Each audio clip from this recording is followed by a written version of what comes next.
It's today's chore wheel. I've been getting to like Discord more and more, I guess. So Really? I have not. It's been working out. Oh no. I have it. I don't ever use it for anything. Yeah, I hardly use it.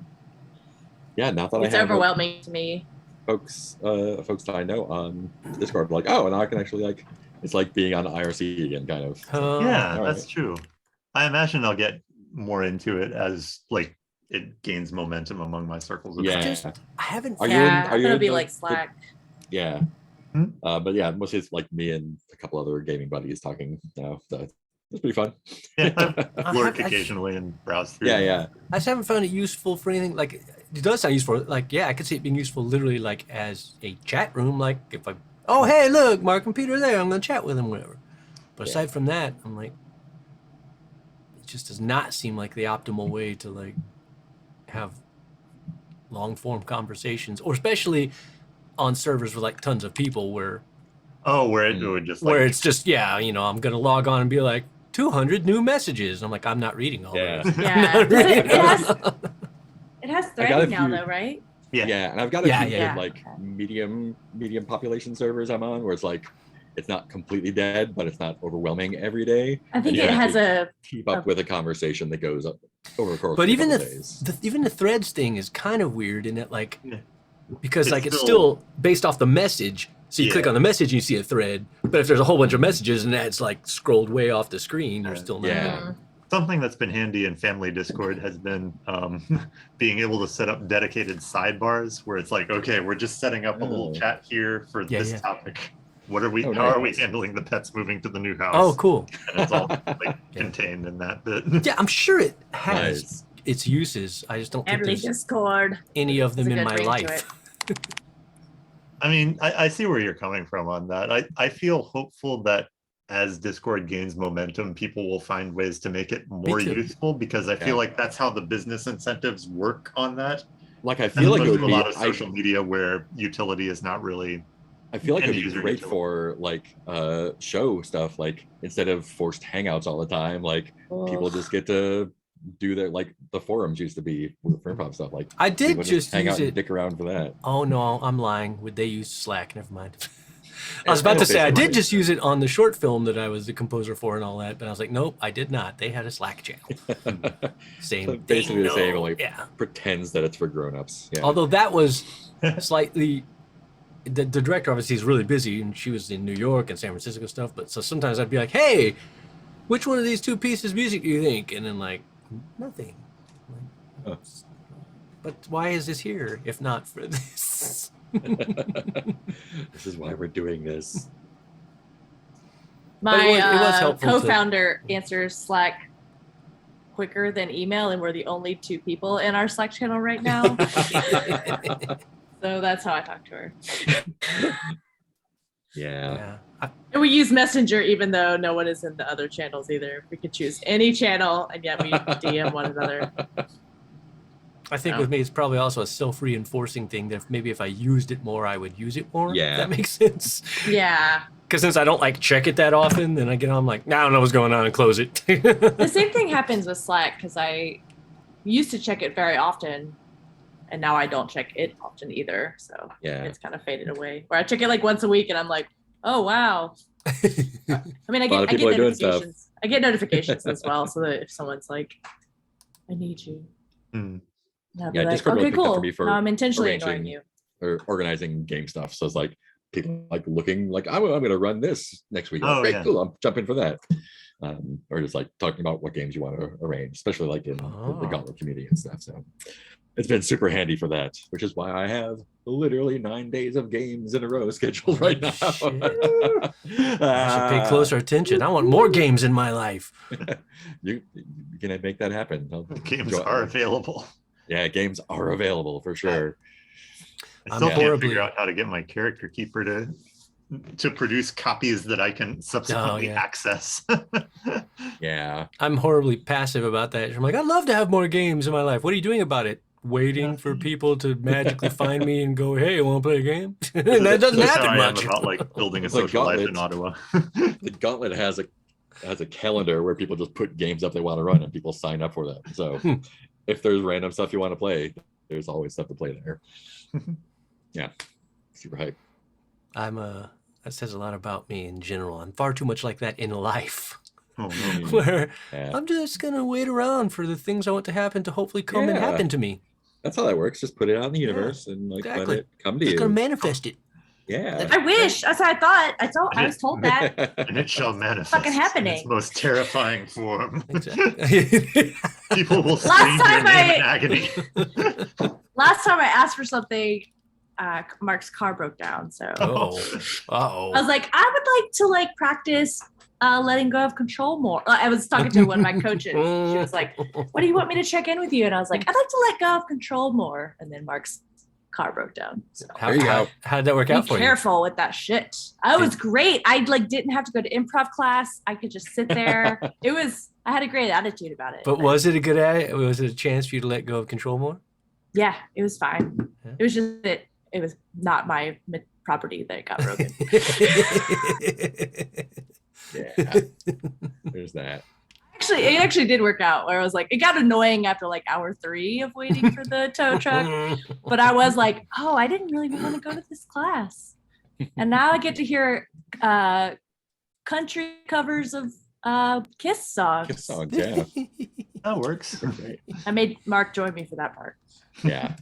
Yeah, I posted that video. It's like, ugh. Took me a while to recognize that. Now I'm sad that I did. Yeah, careful what you wish for, but I actually did like that. It just was funny. All right, I've got everything set. We have 4 threats going. Yikes. I'm sure that seems like a good. I think that's a good like balance number. Yeah. We can handle this amount. We really can't take on more though. But yeah, working at capacity. If another threat comes, we're gonna have to kind of be like, sorry.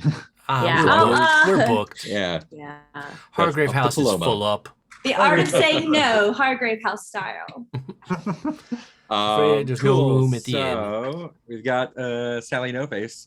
Complexity 4, where's the killer hiding? Complexity 6, how's the killer choosing the victims? Complexity 8, what's the true identity of the killer? What drove them to madness? 1 clue so far. We've got the Limehouse Lurker solved. The vampire is young. We have a complexity 4. If it's young, what was the child's home life like before they returned? We have 3 clues available for that. Yeah, ready to go. The Coven, when and where will the final step of the grand ritual take place? 4 clues out of 6 complexity. And our latest one, Figs Pigs. Good old cannibal pie shop. Oh, I forgot to send y'all a photo. Oh no. I made a pot pie last week. Came back to it and it had a pig drawn on it. What I thought was red pen. Not red pen. The questions there are all complexity 2. What was it? Kind of food coloring. Just keep going. Complexity 2, what kind of animal does Patrick Fig thinks he is? Complexity 2, what kind of victim does Obert Fig prefer? And complexity 2, what did La Hortensia Fig lose that she's trying to recapture or remember? Last we saw you all, you were in the front room. Oh God, that's right. Figs. Bonus points if all the Fig answers are the same. Oh, we can make them all. All of them are pig. All of them are hummingbird or pig. That's, yeah, I guess pig makes more sense. If they're all the same and we successfully solve it, the coven goes away. Yeah, that works. Bonus points. And you have 1 clue for them. And since you touched every single threat last time, all your clocks are good. So yay! You got some wiggle room. We're gonna have to start, So we can just metagaming that by just every episode at least like Sean, just asking about each. Yeah. Hey Sean, go check on the coven. Yeah. Hey Sean, go check on that fig shop. Hey Sean, go. Sean, go look for Sally No Face. There are 4 of us. The Oh, the crew's ghosts. unionized. We sat at Hargrave House and didn't do anything, but we sent Ava and Sean out. Ava's busy. And did lots of research in the library. We're in dusk phase. We'll have lots of peanuts for Sean. I think Paloma gets to choose her night phase resurrectionists thing. Choose her true form. No, wait. Sorry. Somebody needed presents, right? Do people need? I could use stuff. I think. Yeah. I need a human to have sex with. Okay, that's not.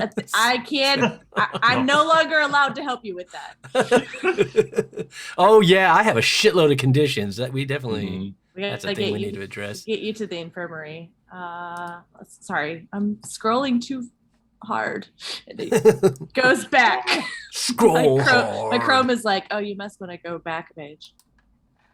Too hard of scrolling. Okay. I definitely want a corpse. That's just gonna be every time until I have a child. Oh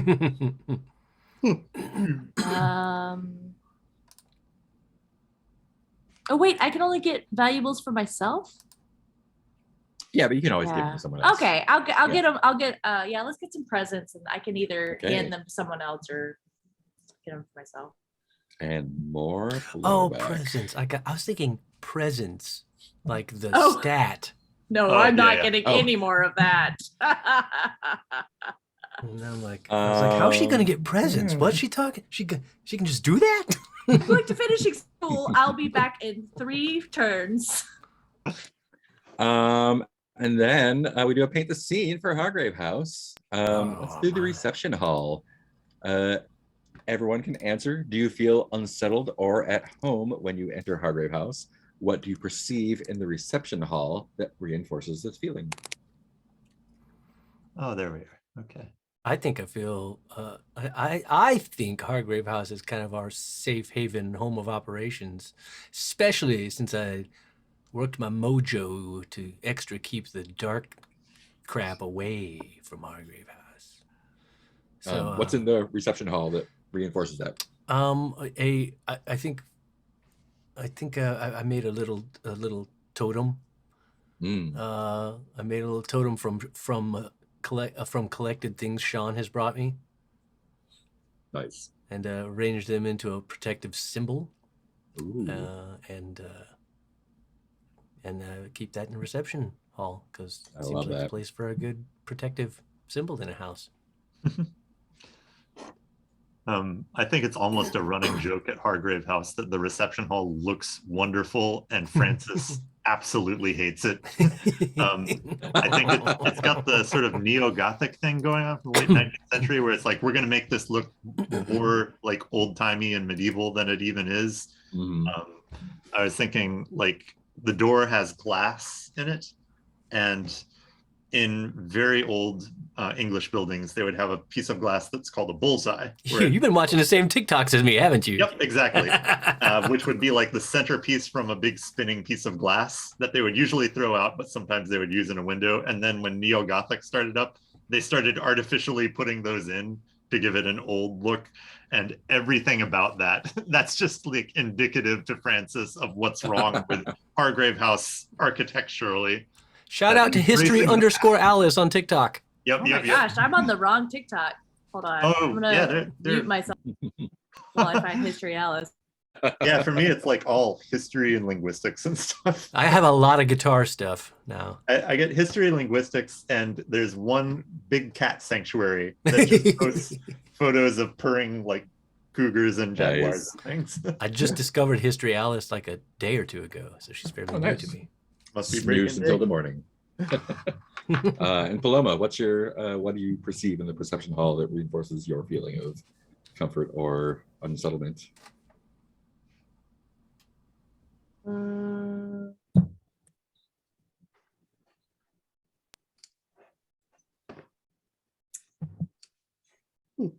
Of comfort or unsettlement? Do you feel unsettled or at home when you enter Hargrave House, and what is in the reception hall that reinforces that feeling? Sorry, I was just missing the original prompt because I was like, Gareth and Francis just answered different prompts, and I'm not sure. Okay, so I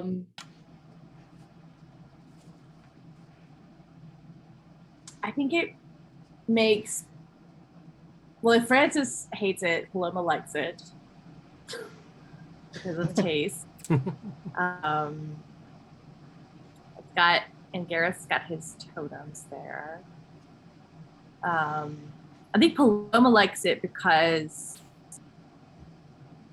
it's got no places for anyone to hide.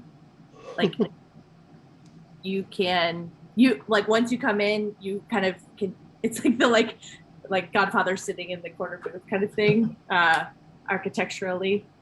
Once you're inside the like. If you were running away from a baddie and once you were inside the door, you could know that was the only place someone could come get you because you can see everything in there. Nice. It makes Paloma feel secure. Awesome. Paloma does not care what it looks like. Holly, on the other hand, sides with Francis. I guess I answer all of them from now on. To people. Yeah. We haven't seen Polly in a while. Yeah. No. Polly doesn't do danger well, I think. We're going to find out, I guess. If we have a fancy dinner party, is that where Polly will show up? Yeah. So that hat at the Figs Pigs place, you don't need to do the night phase there, but you may if you're there. So what is everyone doing tonight? Got a bunch of knives. We could do some healing. I mean, the pie shop, we could heal you up. It seems a little unnaturally forced to not do the night phase at the pig shop when we're already there and it's one of our threats. It's like, oh, hey, here's one of our threats. Hey, let's go check out that coven again. Yeah, and we've touched all the threats today, right? Not to be too many. Oh yeah. Yeah, we did. And remember, we are exhausted. Touching them all. Touching. I think it's fun every now and then to touch them all.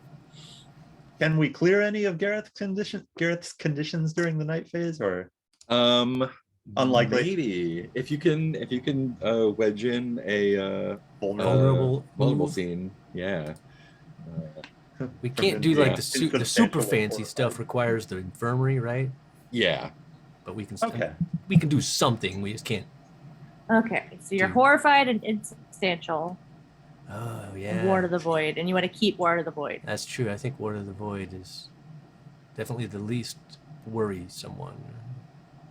That could actually be beneficial as well, if I remember correctly. Possibly, yes. We'll see. There aren't any real threats we can reliably take action on solving. Unless we maybe got another Limehouse lurker. I'm curious, do Francis and Paloma notice my insubstantiational? Is that apparent to the outside world, or is it just something I experience? Yeah, Francis and Paloma, do you notice that? My gut feeling is that we notice it only because we are used to crazy supernatural things happening with Gareth. Like, I think to a normal Londoner they might, like, their eyes might perceive him being insubstantial, but their brain would be like, no, that's impossible. Trick of the light. Yeah, I think Paloma notices it, but also assumes that Gareth did it on purpose. Fair. I think Francis is like he's got a plan, and Paloma's like, oh, I'll ask him about it later. I'm sure there's. If Gareth needs help with this, he'll tell us. But remind me again how that happened. Was that to do with Violet? Violet, yeah. Oh, Violet. Or no, it was Ava. No, it was before, but it was Ava. Yeah. Oh, was it Ava? Yeah, when you were asking. Oh, yeah. I was asking Ava for some help. Yeah. And she kind of brought you into the ghost world. Yeah. And you kind of half in and half out. Cool. Well, let's go with Figs Pigs then. Say we're here. I'm not going to do that. Let's do for our unseen. Let's do Night at the Museum. In the heart of Bloomsbury, the British Museum has recently been expanded and renovated, housing relics of civilizations plundered by British adventurers, explorers, and colonial officers. Kamal Mansour once led excavations in Luxor, but came to work at the museum as a caretaker, and we follow him on his nightly rounds. Who's interested in doing an unseen? I'm still trying to find it. It's H21. H. Yeah. Bingo. Oh, there it is. How did I miss that twice? Yeah, sorry. I was trying to figure out how to get that to pop out, so I didn't have to also hear myself delayed. All right. Unseen.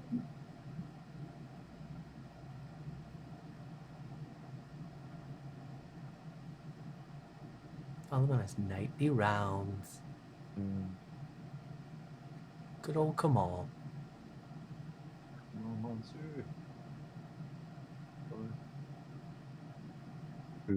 Are we doing night shift at St. Thomas's? A night at the museum. Oh, oops. Yep. I was about to go very differently. What is night shift at St. Oh, so this is that like Ben Stiller movie. Jumanji, right? Yeah. Um, Jumanji. This is just Jumanji. Okay, got it. Cool. Well, let's have Nicole do the first one then. Oh yeah, I haven't read any of it. Go. Oh, I thought you heart- just said that you wanted it. Yeah, I'll do it. I don't care. Okay. I'll make it up. Okay. The So Heart this of is Bloomsbury. yeah. The British Museum. Oh, you want to read it, and then I'll tell you the other parts that you don't know yet. Yeah. So in the heart of Bloomsbury, the British Museum has recently been expanded and renovated, housing relics of civilizations plundered by British adventurers, explorers, and colonial officers. Kamal Mansur once led excavations in Luxor, came to work at the museum as a caretaker, and we follow him on his nightly rounds. And your thing is Kamal sighs as he sees the soot and grime of industry settling on the Parthenon marbles. What scenes does he see of classical Athens that demonstrate its role as a dominant center of civilization and martial power? No one said we're gonna have to know history. I feel like I should flag down Lindsay. I know. Or maybe we should like make sure she doesn't watch it. Okay. No, I could do decent. Yeah, if you're totally blanking, I have some hits I can do. But So I guess I'm sorry. Are these scenes that maybe I'm being too literal? So please help me. Is he like dreaming about these things, or is he no, like? I think he's seeing the scenes that he sees on the dioramas. marbles. Yeah, the things that he sees. yeah. See, I was with Nicole. I thought he was like imagining in his mind this great scene in ancient Athens. If you want to interpret it that way, that's also totally cool. But, Yeah.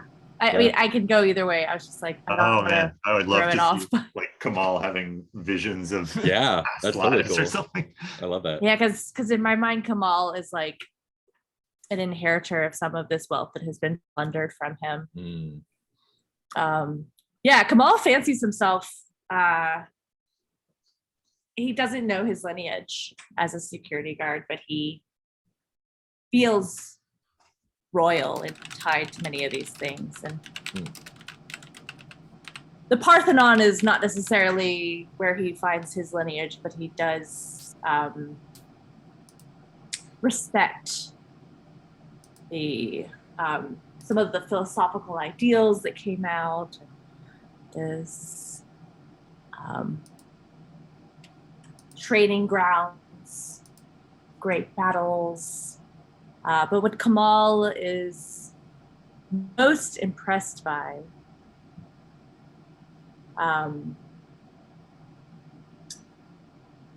is actually kind of hidden away in a tiny cabinet and a little, like kind of even behind a pillar. Like, so there's these grand columns and beautiful scenes and partial mosaics, but there's in a tiny little words are not here. Showcase. Tiny little showcase. There's a bit of I'll have to look up what this actually is. This is based on something I did see in Greece. There's a mechanical marvel that was way before its time, found in a sunken ship. Oh yeah. I know what you're I'm talking gonna and to him, that mystery belies that perhaps the Greeks were not alone, and perhaps they did not get their intelligence just from their own earthly minds. Aliens. I'll find this thing. It's a real thing. I saw it. And I was like, what is it? Okay. The mechanism thing? Yeah. Anarchithera mechanism, yeah. Yes. Which you can also find the 3D printable files for on Thingiverse, I think. I saw it. Really wild. Super cool. And tiny. Put it in our chat. Awesome. I love that. Unique marvel of ancient great technology gives up new secrets. Aliens. Aliens. And they're all tabloid ready, like, did you know Selena Gomez is sleeping with... Shut up, ancient Greek machine! I do love the, like, graffiti. Or the like, cuneiform is, like, people complaining. Like, Yelp reviews. Worst copper I have ever seen. Dirtiest butt-wiping sponge in town. Don't buy it from Ulthor. Did I do it? Speaking of, yes, you did it. Good job. Thank you. So we've got training grounds, battles, the big you do. What's it called? Whatever mechanism. Aliens. Cool. Reminding for echoes. So the three of you had yourself a little B&E in the front counter. You found a couple interesting things. You found actually a clue last time, right? Under the let me see, threats. Under the like cash register, you found a dog collar and leash sized for a very thick neck. That's exciting. And here we are. So there's kitchen in the back. There's stairs leading up and a door leading to what probably is the basement. And night has fallen. You lit some. Did you light some candles in there, or guess I don't remember what you had. I don't know any fine question, sir. Yeah. Well, I imagine there's lights in the place that we would probably try to turn on. Just like turn on the gas lamps? Yeah. Cool. Awesome. I don't want to now. Now that I know, right? Now you've been really specific. Now it's become a big thing. Excuse me, let me roll and die here. If you're carrying around a candle and something happens, that's gonna be so different than do you turn on the lamps in the shop? Which lamp or something else? And which way do you turn it? No one touch any of the lamps. How many feet away from the lamps are each? Everyone stay away from the fire tonight. Can I get each of you to roll D20? None of that here. -5. I check for secret doors. Is that something we do in this game? We'll stay in the dark. We'll stay in the dark. It's fine. We'll just feel our way around. I would like to incoming echo in the night. Incoming echo in the night. Aliens. I would like to check the settling dust in the shop to see perhaps if it seems anyone has been here recently or not. That's very clever. Nice. It's really actual detective move. I like it. And an echo in the night. That's what Paloma should be doing. Is the reasonable stuff. Well, that sounds like echo. How are you? Walk me through what you're doing with the investigation. Okay, well it sounds like reason to me, but it could be. I do think it's reason, and I feel like there's probably always a layer of dust in the shop, to some degree. And I feel like I kind of try to assess it by maybe like looking at a counter and like trying to like see does it seem abnormally thick or whatever. But sadly, I'm a little insubstantial. You can go through walls. All right.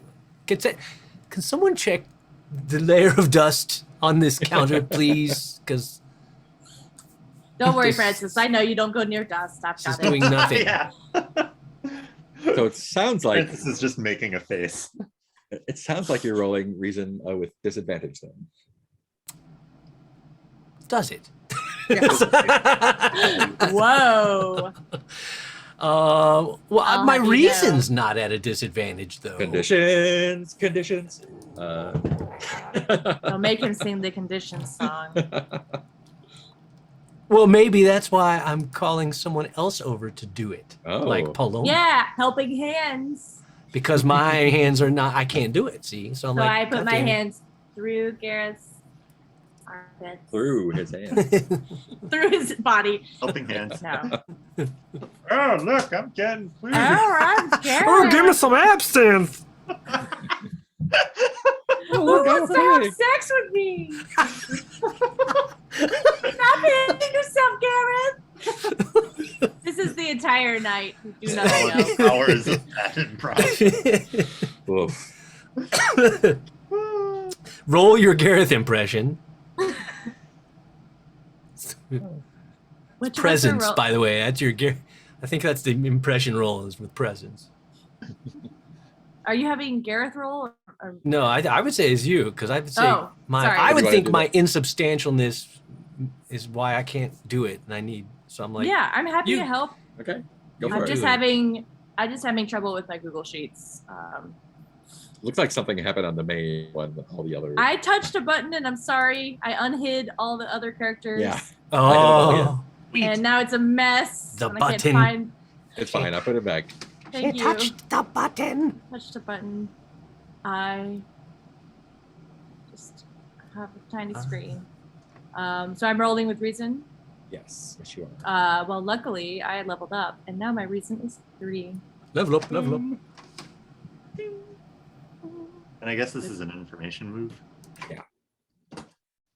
What are we doing? Are we looking at dust? Yeah, we're trying to see if the dust, like if we can assess if it seems like no one has been here for quite a while, or if like maybe someone has been here recently. It's been abnormally disturbed. But first we have to kind of figure out how thick it is on it. Got it. Dust thickening. Oh, geez. Good thing I have some brains. Oh, wow. I trip over myself, but I'm very smart. Yeah. I rolled an 8, but not Wow. because. Can you tell me? Why does it say Paloma rolled allrecipes.com? Did I? Oh, that was earlier. I named Looking at the something. copy. Oh yeah, that was the previous one. That's I right. named that one allrecipes.com Isn't it neat? Did because not I was notice looking that through the before. recipes. Ah, Forgot what I was gotcha. doing. Can you tell me exactly where you're checking, just so I have an idea of what to put there? Oh, It's Paloma because you're the one. Oh, yeah, doing we it sure. there. Oh, but Gareth found the spot, so But I'm you're I mean, I doing was the just thing. thinking like my thought was just like the main counter in the yeah, because just like so, a shop, right? the pie Yeah. counter. Yeah, just like Yeah. where they would serve people who would come in. We know that there were like breathiness, on the windows. breath on the windows, cloudiness. Yeah. So on the top counter. Yeah. There's the dust is, it looks like no one has been here since Mr. Fig was put in the sanitarium. But one part that is, I guess, less dusty than the others, kind of on the far side, close to the wall, there's a little a box of chocolates that you find. Ooh. Eat the chocolate. Ow. Francis, did you learn nothing Francis. from the pie?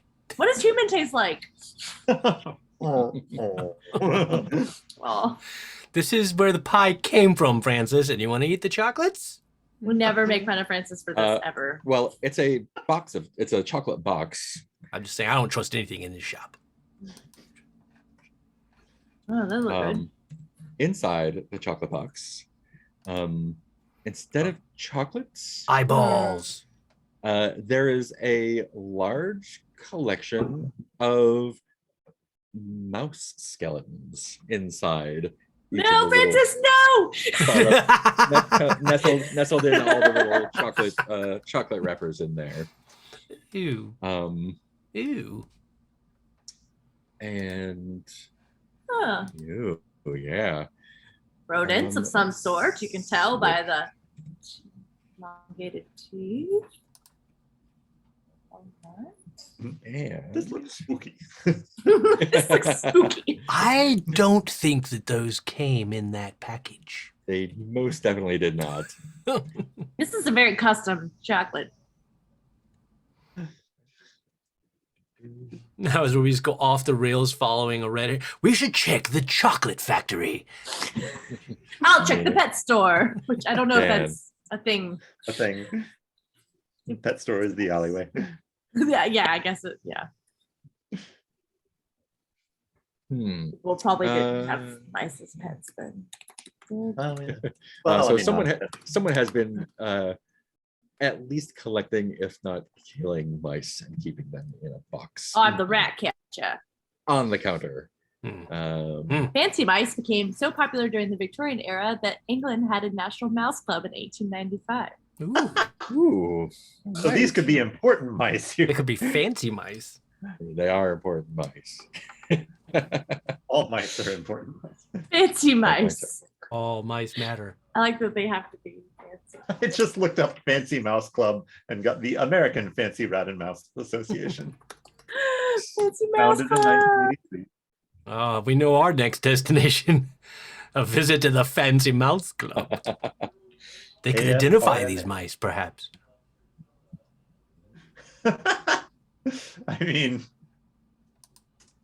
And I'm not even kidding now that I say it out loud. No, and we do need new locations. Mark is always trying to tell us to go to other places. I said that as a joke and went, no, that's a totally viable avenue of investigation. Feels like Francis might know an eccentric fancy mouse enthusiast. Oh, I know. Yeah, Francis probably knows a guy.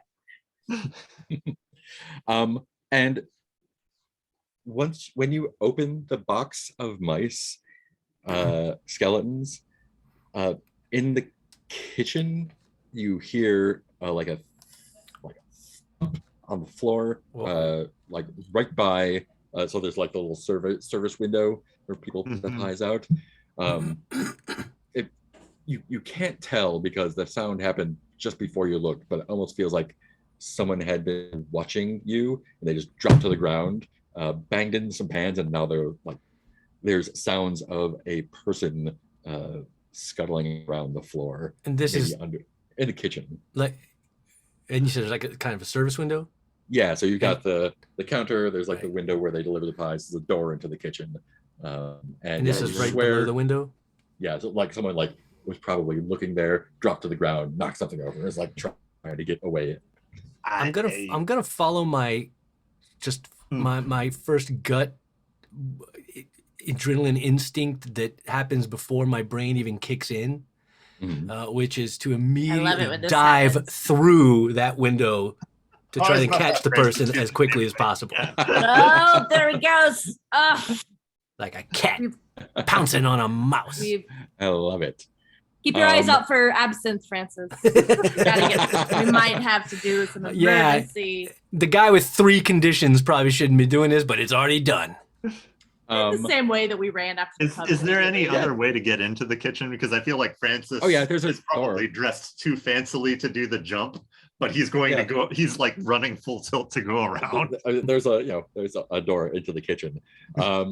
Gareth, Vitality. What are you afraid might happen if you don't make it all the way into the kitchen there?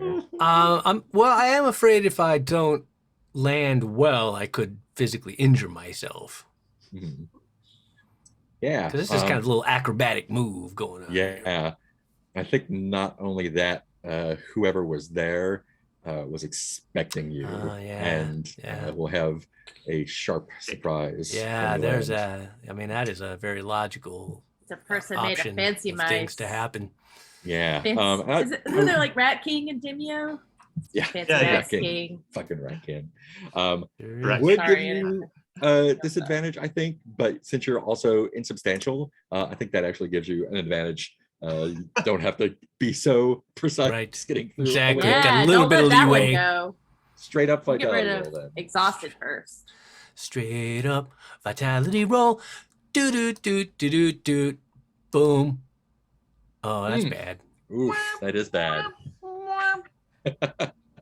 That'd be a 4 for people watching at home. A 4. That is a 4. That is a 4. Bad. Great. Anything less than 7 is bad. Is that right? Anything less than 7 is bad. Yeah. So you make it through the window easily, but over rotate a little bit and just bam, fall flat on your back. I'm gonna be the master of masks. It's gonna be my title. Yeah.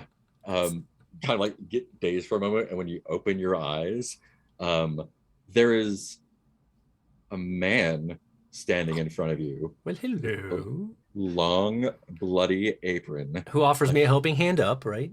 Thin, oily smile, Oh, no. and a butcher's knife as long as your leg. You might want to put that down before you help me up. Yeah, he's gonna grab your leg actually and just take it off. Oh, I need right that. below the hip in one shot, and that shock just turns it all off. Wow, I can make a new leg. You are very skilled at leg removal, sir. So free leg is what I'm hearing. Free leg. Well, free leg. Garrett doesn't look like you need that anymore, right? Are you gonna use that? Francis, I'm gonna need. You sure you've got a fancy prosthetic contact, right? Oh, a peg leg. I mean, I'm sure he does. He knows a fancy pirate. Would you like to use a mask? I'm guessing such a major injury will likely result in my death. Otherwise, yeah, this ain't no shrivel arms. Not immediately necessarily, but very quickly. Yeah. Let's browse our selection of masks. Let me see what I got. Shall we? I got a cowboy hat mask. And we also have glass eye. We also have the mask of the pig available here. Oh, I can catch. Okay, I catch all the blood in a cowboy hat. I plug it with a glass eye, and I put you in the baby carriage, and we roll you off. Saved. As much as I'm tempted by the mask of the pig. Pig. I'm also torn though because the further I go into my masks of the past, the more information we get about the coven. Yeah, nice. Ooh. Get them masks. So that's my big dilemma here. Well, I would also say you are king of masks. So yeah, that I am. If somebody is going to shunt something to Mask of the Pig, it should probably be you. Oh, in a metagaming sort of way. Yeah, and I mean, I probably would if it weren't for the fact that my upcoming Masks of the Past have to do with the coven, so that makes them more. That's why it's more of a decision. Yeah. But no, you know what? No, you know what? Why are we even talking about this? You know how we're going to solve this. Everybody knows how we're going to solve it. Make it our friend. Long decisions. Discussion. Oh, the rolling the dice. Oh, yeah. Yeah, but I do like your jumping to making it friends because that is our primary tactic. Yeah. Does not seem to be an option here as he's already severed my leg. But so let's see. 1 and is first step to friendship. 1, 2 is a mask of the past. 3, 4 is a pig mask. Dun dun dun dun. Let's see. Pig, Name it. Which mask? Pig mask. Pig.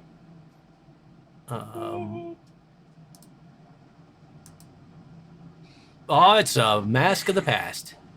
All right. Click that. Pig later. Actually, I'm going to click it. It says, narrate a flashback to your young adulthood that shows when you first met the leader of the coven. Oh, shit. Name them. Oh, no. The water lady. Is it going to be someone we've already met? Oh, no. Oh, man. Hold on. I It's not my ex. I gotta do some. Gotta do a little perusing here. This is a big moment. No.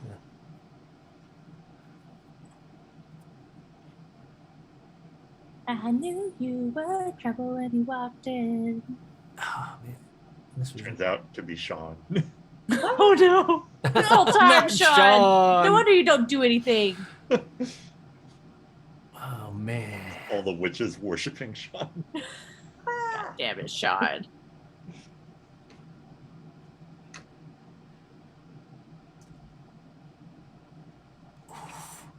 Could also be Lloyd.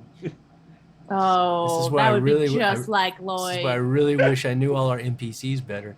Oh no! Not that it has to be a pre-existing NPC. Yeah. We do have plenty to choose from. But I do feel like that's a more interesting choice, is why it's so. But we did see an image of the head witch, or at least a head witch come out of the water. That's true. Mm-hmm. But would that be this person, or would that be more? Because hold on, this is. I don't know how old you are. I think that was the originator of the coven that we saw in the water. Oh, like great grandma. Yeah, so this would have been the leader of the coven when I was a young adult. So it doesn't necessarily have to be that person. Current leader of the coven. Yeah. Okay. Yeah. Well, it just says the leader of the coven, but it's. I prefer Fancy Mouse Club. Hierarchy is clearer. Mice on top. 4 legs good.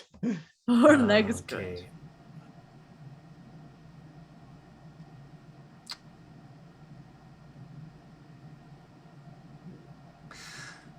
Okay. This is back at my little cabin by the tree where I found Sean, by the cliffs where my wife was driven by something.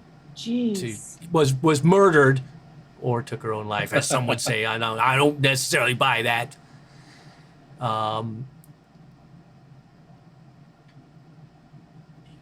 After her death, Sean is kind of the only thing that's the focus. The focus of my attention to distract myself. I really focus on caring for Sean and bringing him back to health because he'd fallen out of the tree as a young bird, young crow. Drinking way. This is where the absinthe really came into my life in a heavy way. I rarely have any other things going in my body than absinthe, except occasionally when my body tells me, if you don't give me some more nutrients, you're going to die. And the inner monologue goes, so fucking what? But then the survival instinct is like, God damn it, eat something. And I like shove a undercooked piece of meat in my mouth just to meat pie. And then I think around this same time, I really start researching more into my magic dark arts powers, thinking, not even sure what my end goal is, but thinking, well, maybe there's some way to like bring her back or rewind time or at least find out exactly what happened or what was in her head, or was she murdered? And I'm very obsessed with, I have this gift, I should be able to use it like this. And he starts, this would be like a montage kind of probably of getting into like darker and darker rituals that are getting bigger and like more out of control. Until one day he's there, he's on his bed. There's empty absinthe bottles all around him. The cupboards are bare. He's obviously very underweight, barely coherent.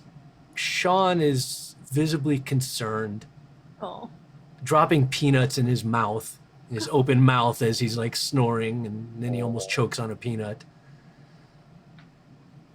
When there's a knock at the cabin door, he's out of it, he doesn't open it or whatever. Sean caws very loudly, goes over, kind of goes over and picks at the handle a little bit, trying to open the door, but Sean can't really open the door, sadly. And then the door opens.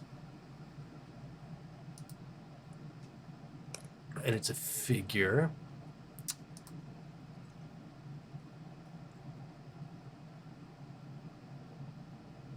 It was like, there you are, Gareth.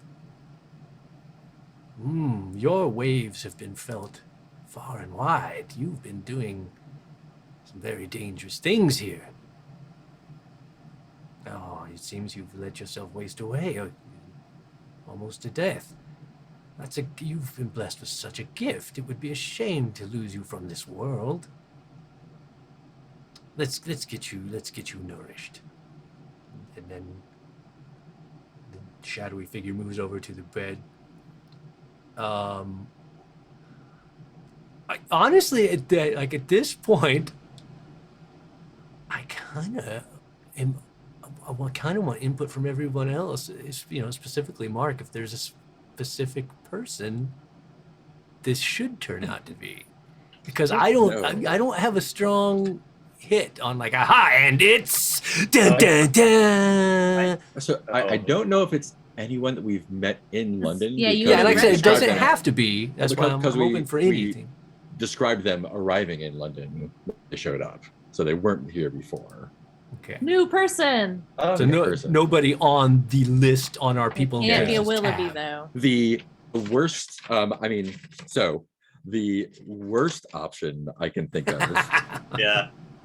Is that I mean, could be the worst option I can think of would be your dead wife. True, that is the worst option, but I don't feel like I don't think it's her. Okay. I agree though. That is a very interesting option. Could also be. Would it be your mom? I can't make it work in my head narrative anyway. Yeah. I don't know if you would have joined her. I'm sorry, what was that, Nicole? I said, I don't know if you would have joined her. You'd been real mad. Yeah.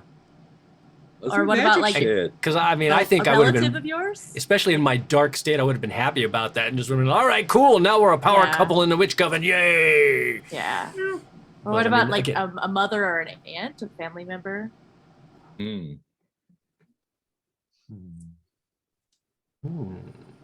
Grandmama. Yeah, that's hitting something that I'm not even sure what, but it's good. In that. Lady Arkpenny. What if it's my dead wife's mother? Ooh, mother-in-law. Gross. Yes. What was your wife's last name? I can't find her. Eleanor. Yeah, I don't. What was her maiden name? Not really. It was. Hold on. Yeah, look it.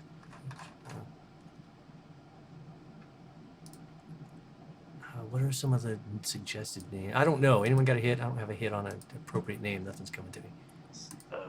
Eleanor Rigby. I'm kidding. It's not Eleanor Rigby. I feel like I want a harsh name, but I can't figure out what a harsh British surname would be. Something with a lot of C's. It's not Eleanor Cumberbatch. Eleanor Thackeray, maybe. Who's Thackeray? Ooh, that sounds like a good witch coven leader name. Yeah. So Mother Thackeray. Yeah. Mother Thackeray. Oh God, Mother Thackeray. It's also a common Victorian insult. Mother Thackeray. Maybe you never knew her actual name. You just knew her as Mother. She insisted that her son-in-law, called her Mother. Good. Yes. Love that. Awesome. Is that the end of the flashback? Yeah, I feel like it is, just because, again, I'm visualizing it in a TV show way. I don't know how the fuck you would portray at this point in a quick that it's my dead wife's mother-in-law. We know that, but it would be really not a TV show dialogue. Yeah, right. Maybe it's my daughter, your wife died. It's the same actress in age makeup. And then I'm like, mother-in-law, Mother Thackeray. Da, da, da. Oh yeah, there's been several scenes before with you having fights with Mother Thackeray. Oh man, dumb TV trivia. They used to use for act outs like that, they would use an organ playing the like thing all the time. And that goes all the way back to The Guiding Light, which was the first soap opera essentially to make the jump to television. Oh yeah. The first, which was originally centered around a church. That's the title. And so to join in with that theme, all of the music was organ based that they had in there. Stayed like that. And then it became a soap opera trope. That's awesome. Just we're using that for all of these. So now that I've used up all our streaming time from my story. No, this was really the best use of it. Good stuff. So you do a flop on your back and land in the kitchen. Clunk. Before I describe what else happens, I want to get a paint the scene from you. So in the kitchen, there's bundles of herbs and garlic hanging from the ceiling. There's a big brick oven, and even more dust on most of the surfaces, which you can tell is actually flour. The paint the scene question is: the figs enjoyed working together. What do you see in the kitchen that confirms this? How many figs are there total? 3 or 4? 4. La Hortensia, the mother, Obert and Patrick's sons, and the father, Titus. Is this for all of us? This is for you. Just for me? Oh, okay. Yeah. In the kitchen, in the center of the kitchen, is a big prep area that's a square, and it's a.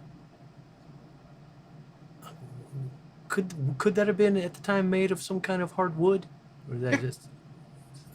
Because so it's like a big thick wood. Yeah. Worktop.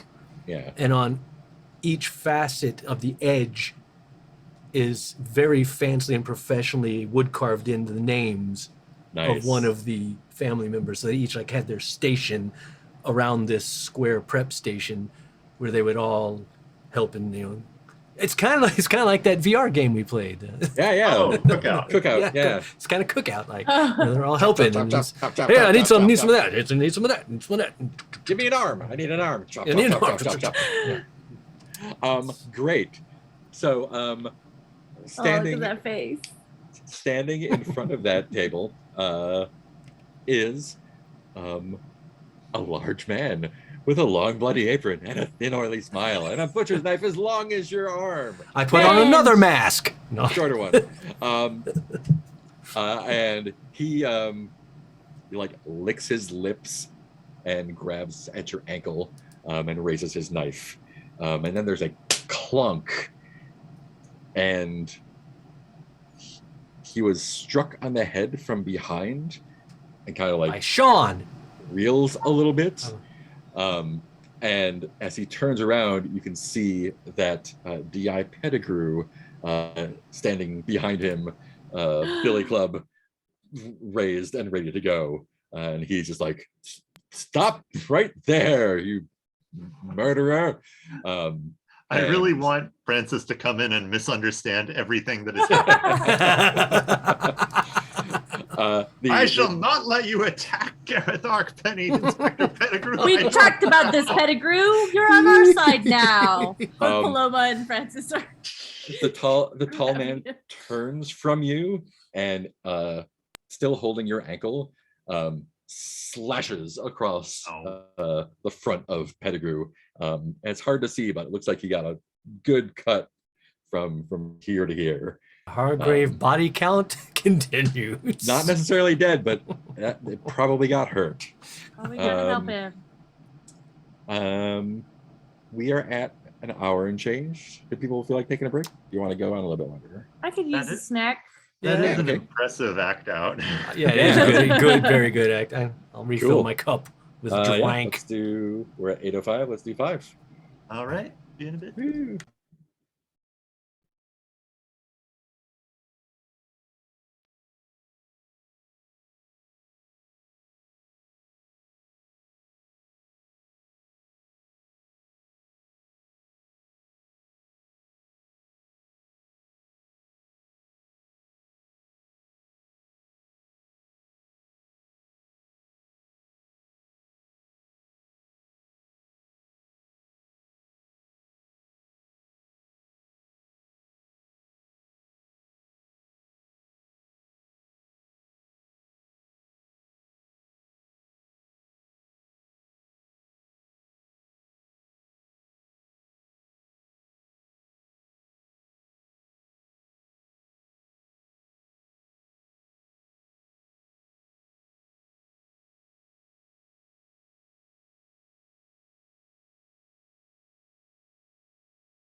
Welcome to the channel, everybody. If there's anybody there. We're on a little drink break. A little snack break. That's what's happening here, in case you were wondering.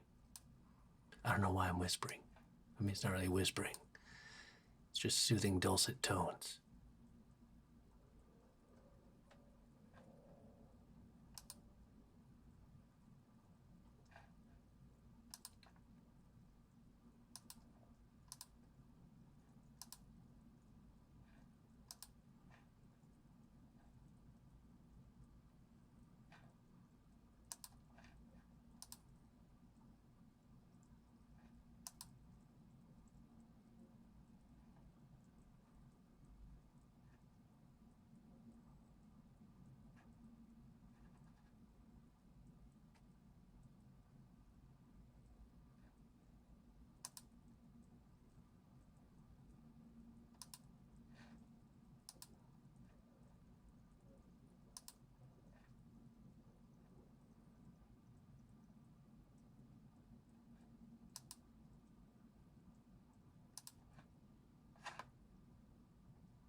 I'm very lucky we have not packed up the streaming setup yet. I'm curious, do any of you always have to have the four of us in the same order on your screen? 'Cause I just realized I do. I always have to have up being the same way. I have to have the four of us in the same spots on the screen every time. What's weird is when every time we go to break, I don't know why, when everyone mutes it, like it rearranges people. Huh. And I have to drag you all back around and be like, no, that's not your spot. Why are you over there? Character keeper order. There we go. I've got Mark in my top left, me in my top right, Peter in bottom left, and Nicole in my bottom right. Don't know why. It's just the way my brain has always said it needed to be.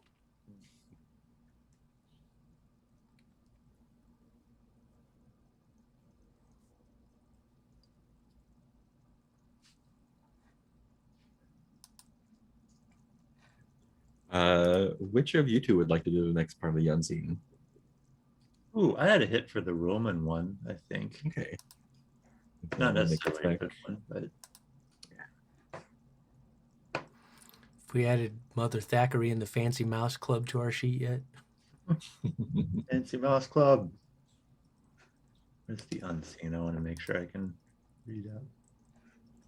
Jason's Mother Thackeray.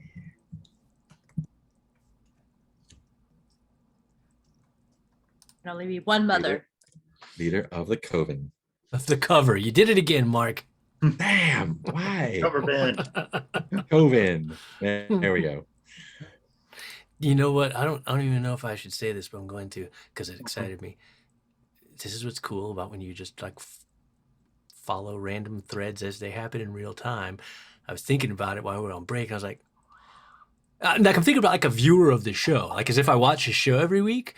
And I'm like, you know what that means? Maybe Gareth's wife's darkness didn't come from Gareth, like he feared.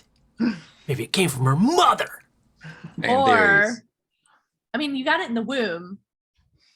So fan theories also say magic is an STD. Yeah. Gareth, that your mother-in-law drew you close to her daughter. Oh. See if her daughter could catch the darkness because she was disappointed in her daughter for not having the dark. Oh, so many good things. Text post to r//betweeners. AO3, here we come. Killer theory explains all the darkness. Details below. Killer theory. Which two characters have the most slash fic? Who started the darkness? You won't imagine the details you missed in this episode of The Between. Oh God. 14 things that explain his darkness. There's finally a rule on the subreddit: no explanations of the darkness. We do not talk about the orangutan. Moderators taking it down. Peter is going to do the second part of Night at Museum, polishing the marble floor in a room of Roman relics. Kamal takes a moment to look around. What items tell a story of the supposed decadence of Rome? I'm gonna run with Nick's idea here and say that Kamal is polishing the floor in the Roman section, or he's polishing the floor near an obelisk that dominates one of the rooms in the British Museum, and takes a moment to look around and then sort of fugues a little bit, and we smash cut to the Arthakinian device that Nick was talking about. And it's being held in frame and then just kind of tossed in a pile of other Greek antiquities. And it's more Greek stuff. What is it? It's more Greek stuff, Husius. I mean, I can't even understand what they're saying half the time, but if you hold on to a few things like this, it makes you look smart. Like, fine, I'll give you 10 denarii for it. Marcus. And then you realize they're in a crowd, and there's a great like ooh coming in over the crowd as you see in the distance a device like a wheeled carriage bringing this obelisk towards the city. Nice. And the first collector is talking. Yes, I mean, it's got all of those little, pictures on it and things. We'll cover those up. We'll paint right over it, and it'll be a great traffic stone for the center piazza. And everyone will know we're important. I mean, it's not just the people you capture from a society. It's knowing that you can capture the things that matter most to them. That mean you have real power. And cut back to the London Museum. Right. Cut from the approaching obelisk to the same one in the room in the museum. Yikes. I'm also remembering my trip to Knossos and being like, wow, it would have been really cool if they left the stuff here instead of making a concrete Disneyland version. Yeah. The British were here. The approach I like is the Getty Museum, where J. Paul Getty loved Roman villas and just had a new one built in LA to the exact specifications that he liked. The Met was the tomb. I was like, oh, they had an Egyptian tomb where they just plopped it in there. I was like, wow, that's very colonizer, but yeah, okay. Pretty cool though. Great. Paloma and Francis, you just saw Gareth do a clumsy flip through a window into the kitchen. Well, I think I might be coming into the kitchen at that point. Yeah. And as Francis, you come into the kitchen, you see this scene of a giant man, not giant, a large man. One hand holding Gareth's ankle and the other hand striking down D.I. Pettigrew with a very, very long butcher's knife. What would you like to do? I like knives. I think, before we start, I wanted to point out a mechanical thing. Threats can only be resolved at night, which is what we're at. They can only be resolved once their question is answered. So this large man is Obert Fig. So you can't really hurt him or capture him or do anything until his question is answered, which is the what type of victim does Obert Fig prefer? It is complexity 2, and you do have 2 clues. But we're not in a position now where we can discuss a solution to that. Well, but Can't be like, what's your name, fella? I was gonna say, I think we could in a meta Yeah. way. Like we can't as characters have a discussion, but we could as players, like say that we deduce from this interaction that his type of victim is blah blah blah blah, and then if we either be right or wrong. The move is when the hunters have a discussion. However, okay, got you. That doesn't mean you can't yell across the kitchen to each other. I don't think Obert would mind. Yeah. So, Peter, it would make for an interesting scene as like this.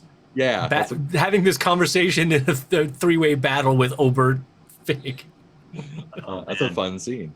So, Peter, what were you going to say? Oh, well, I was going to say like I know that Francis's instinct is going to be to attack Figs, but that may not be helpful here. But we would be rolling 2 dice with disadvantage to get 7 or better. So what would you? Or straight up, right? 2 dice straight up, right? For which? For solving or answering the Obert question. Yeah, that would be 2 dice straight up. Yeah. Oh, okay. So our chances of, and then if we fail, then that's just a new complication. That is a new complication to deal with. Yes. And I believe you can use a mask on answer a question as well. So if it turns out not to work, you can make it work. Okay. I do think that that seems like a good idea. So what does this look like? And Paloma, where are you when this is happening? Oh man. This sounds good. I'm thinking Paloma is probably also less thinking mystery solving and more thinking. That's true. Let's keep him safe, but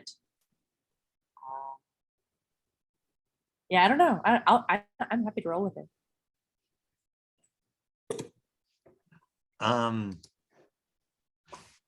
Well, speaking as a player, I don't see an obvious way to get those 2 clues to work for what we're trying to solve.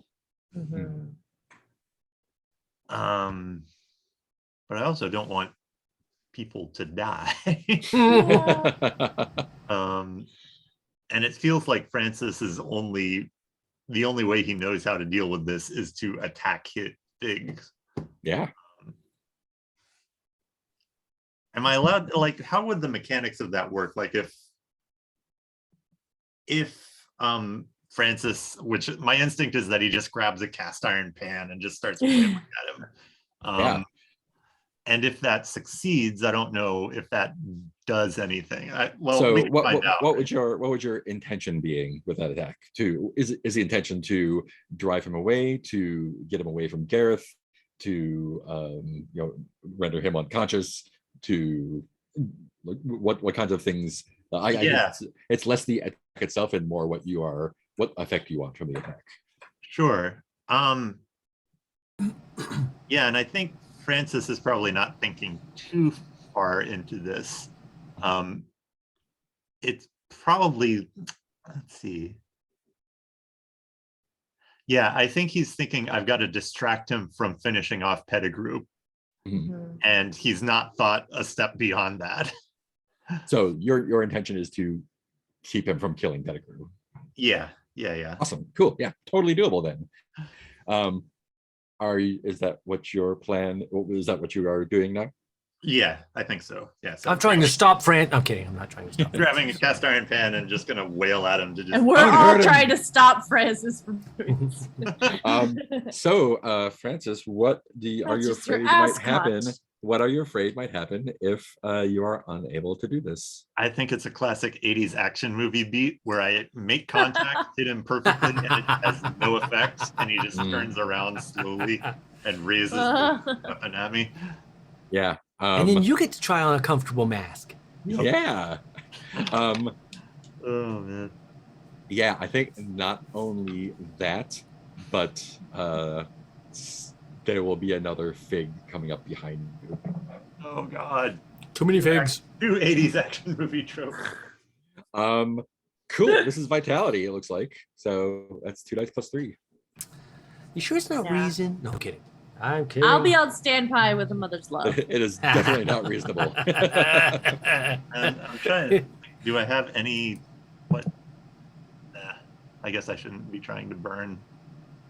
I don't think I have any useful objects. I have D.I. Pettigrew's business card and a money clip. So yeah, I'm just You gonna roll. you got plenty of masks too. Take so, your yeah. crowd back. Rolling. Yeah, I've lost all my. That is a 12. Boom. Nice. Yeah. So tell me what it looks like when you hit him. I think. Yeah, I think he picks it up, and I think he just screams like "Rah!" Because he's just thinking, I need to distract this guy. He has to take a prim little leap and swing like it's like a badminton swing at the top of his little jump. Awesome. And makes contact with his head. And yeah, I think it definitely gets his attention. I guess since I have the stated intention of getting him to stop attacking Pettigrew, it's the same thing. He just turns around, but and you rolled a 12, so I think like it's not just a frying pan, it's like one of the big skillets. And you know, Francis has a vitality 3, so it's not a problem to pick that up one-handed and just brain him with it. And yeah, so not only does it keep him from finishing him off, he kind of like staggers forward, he drops his giant knife, it clatters to the ground. Can Paloma grab that? And I think he goes flying prone on top of Pettigrew. So he's on his prone on your face the other way. He's face down on top of Pettigrew. Yeah, supine. Supine. Prone is on his back.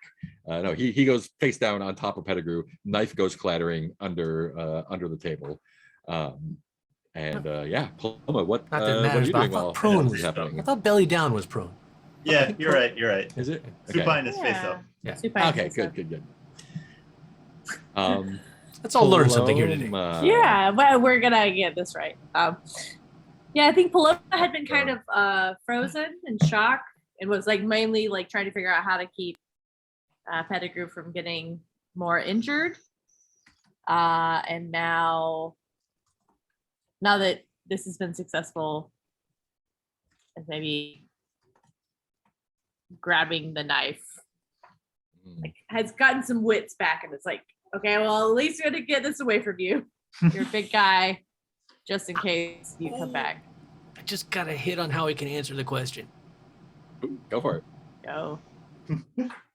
I feel like at this moment, it all kind of clicks in Garrett's head, and he kind of looks horrified. Oh no! And goes, no. A very small leash, chocolates, mice, things that might lure in children. Hey! This guy likes children as his victims. Oh, okay. Oh, and then Paloma points the knife, like sticks the knife close to his neck, and is like, "Is that true? Oh no! You would hurt a child? Let's see. When there are so many children dying for no Cool. reason." Safety tab says that's okay. Yes. No, we're good. We're good. Good check. Good check. Let's see if that's true. Does everyone agree with that? Yep.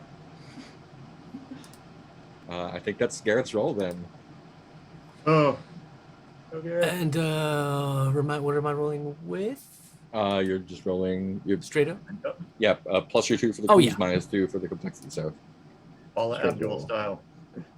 Straight up, Natalie.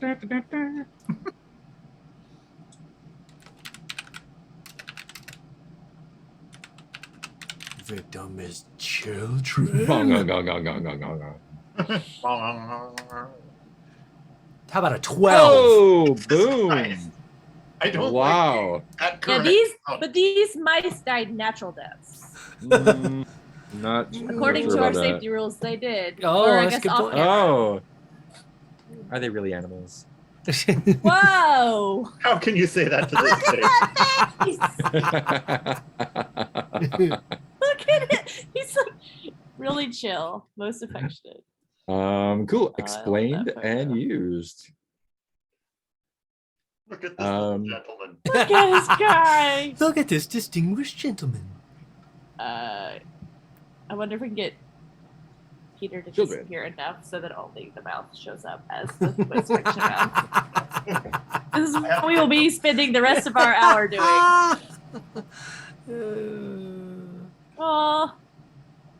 Oh, Paloma, how do you react to this revelation?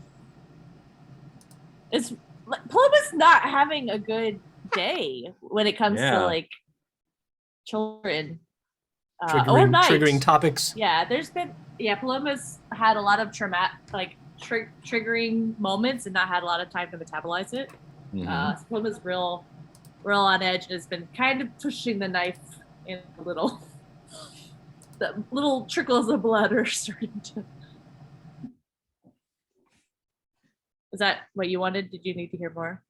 Oh, so you're just holding the knife to his neck?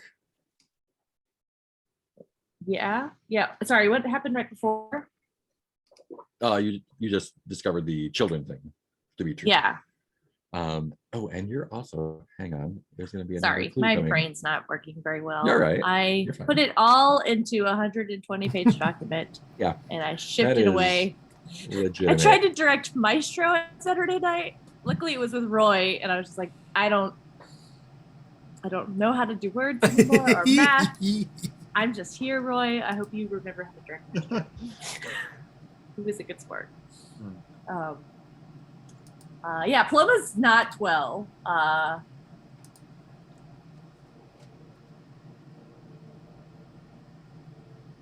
But let's see. And so we resolved the threat, or we answered a question? You've answered the question. Now to resolve it, we have to capture or destroy him. Sorry, I checked the thing and I shouldn't have checked the thing. Which thing? I checked the threat instead of, which I think means it's resolved instead of. Yeah. Sorry about that. Yeah, just answer. So I'm not telling you what you should or shouldn't do, but destroy him is an option. I'm just saying it's on the table. Yeah, I guess I was just trying to figure out, like, I think in the moment Paloma would probably do some injury, but I didn't know if we wanted Paloma to be a murder. Well, probably not her first. I personally think what Paloma does is up to you. I mean, and we have a whole range of possible outcomes for Figs at this point between murder and nothing. I feel like whatever you think Paloma would do is what Paloma would do. Oh. And regardless, she may have some consequences to deal with later, even if they're only in her own head. Yeah, Paloma's not doing well. And would there be anything in the meat shop that we could use to restrain him? He's so big. Oh, yeah. I mean, no, I was like, I think what I really wanted to do was to tie him up in some way, but bring him to justice. Well, we do have an inspector here. If we can keep him from dying. Yeah. Yeah, I imagine. Well, maybe it's how conscious is the inspector? It's hard. You can't tell because there's a big man on him. Oh, he's on top. Yeah, so we should get face him down, up. and Okay. he's breathing heavily, but he hasn't moved yet. And he's got his hands. The guy on like top is passed out. No, he's like breathing heavily. Okay, so Paloma's like, I need you. He's got his hands braced on the floor. Okay, I think Paloma's gonna be like, child killer, roll over, and has the knife like,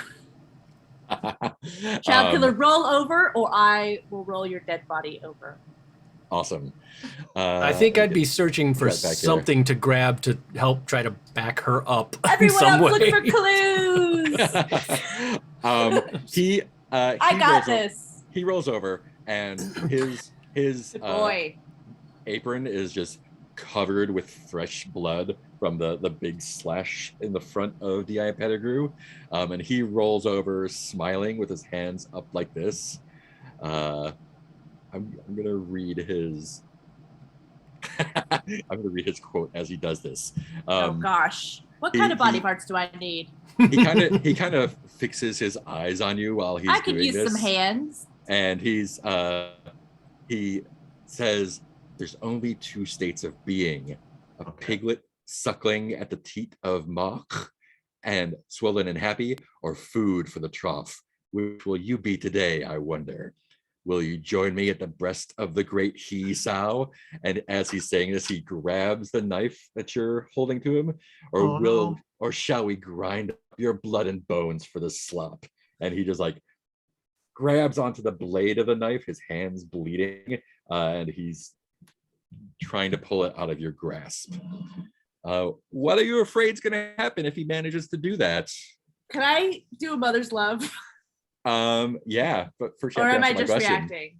Okay. What am I afraid is going to happen? Yeah. Oh, I'm afraid that he's going to throw the knife away and I will still remain. Because if he throws the knife away and I'm away from him, then I'm a little bit safer. Although Pettigrew is not. Yeah. I'm afraid he's going to throw the knife away and it'll just be us. Because I've gotten kind of close and cocky because I've had the knife to him. I think, worse than that, he is not going to throw the knife away and just turn it around and pull you down onto it. That's not nice. No, it's not. Bad. This is a bad guy. Not roommate material. We usually try to make friends here. Try so hard. Yeah, right. I think that's one of the first people we've encountered we're not considering making friends with. No, you sir. So this could be a vitality night move. I don't know if Mother's Love applies because you're the one that's in danger, not someone you love. Oh no. Yeah. She doesn't love herself? Not really. Not for purposes of the game mechanic. What is up, AWR 666?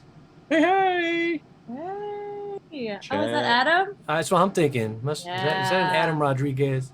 Yeah, what's up? Cool. So he's got his bloody hands around the knife you're holding at him. I don't think you can use them. So is there anything from your personal quarters you think you can bring in to help us out? Okay, we got glass eyeball, we got a 10-gallon cowboy hat, and we have an empty pram. So obviously throw the glass eye in his throat. So yeah, I was like, glass eye I keep trying to use. If you wanted to use the empty pram here, I mean, you could use it to kind of like, instead of using the Mother's Love move, you could use it to like fuel your hatred of this I think killer. I might use the empty pram as the story. Because I came here with this empty pram, which means it was mine. Yeah. And I might like, while he's doing this, Paloma's not quite Mother's Love energy yet, but is like real pissed off and is like, have you ever had to push around an empty pram? Have you ever had always full? Have you ever had to fold up baby socks that would never go on feet again? So many times, but the feet are delicious. I need some hands for my child. All right, Yours roll vitality just with about advantage. Right. Oh, what was that last line? I said I need some hands for my child, and yours look just about right. I want to see this. Hands on a little baby. I know. I want to see your little kid with these big old hands. That, or he has tiny hands. Or he has very little baby hands. Either way, this is a hilarious, very scary scene. Cool. 3 dice, top 2. Vitality is 0. So yeah. Oh gosh, how do I give this one a clever title? You can do it. I have faith in you. I can make the recipes.com. I peeked at recipes.com. We are in the dice rolling room, naming each of our dice roll. The Francis attacking one was just called bong ong ong ong.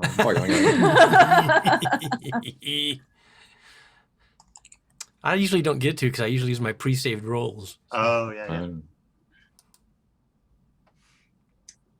Okay,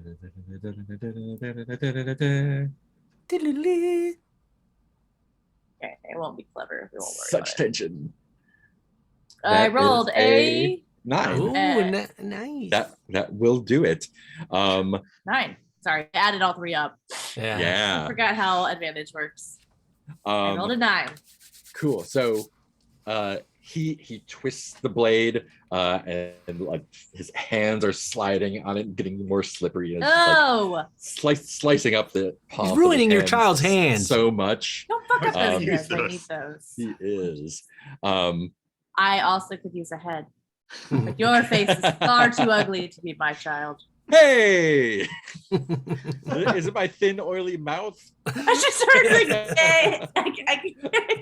Now he's offended. Now we've crossed the line with him. Hey, that's too far. My mama says she likes my face. Yeah. I could also use some. He can't Never quite mind. get a grip. He can't quite get a grip on the long. What's your dick look like?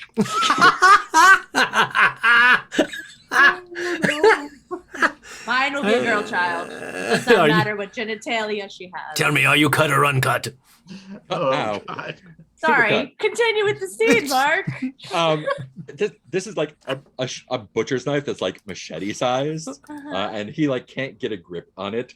He's holding the wrong end. Yeah, I know, but he can. That's rule number 1 of knife school. I only know one rule. He can push on the flat of it, and as you're kind of like struggling with it and pushing down, he pushes it to the side, and you wind up driving it into D.I. Pettigrew's chest. No! Oh. I rolled a 9! I know. He didn't take the knife from you. Oh, I forgot that 9 wasn't a complication. You can 9 is just good. It's not the you can put on a mask to make it not kill D.I. Pettigrew. If you want. That's true. That is an option. Or you can kill the cop.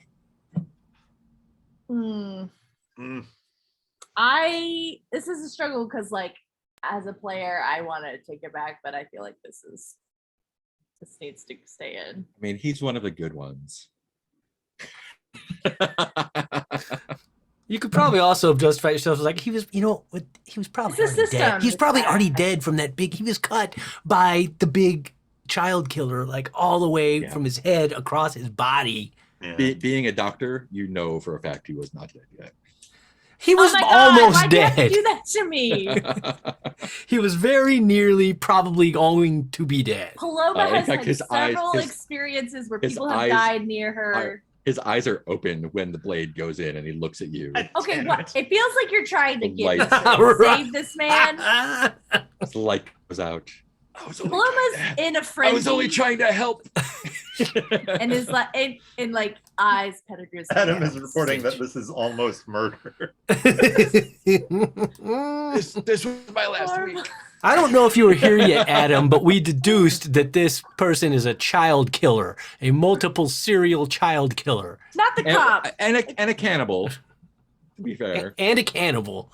The guy I was trying to kill. He killed and made children into pies. Well, he beforehand was a butt, so. Yeah. He did cut off Garrett's leg before we put on the mask. That's true. And he cut off my leg before I undid it by putting on a mask.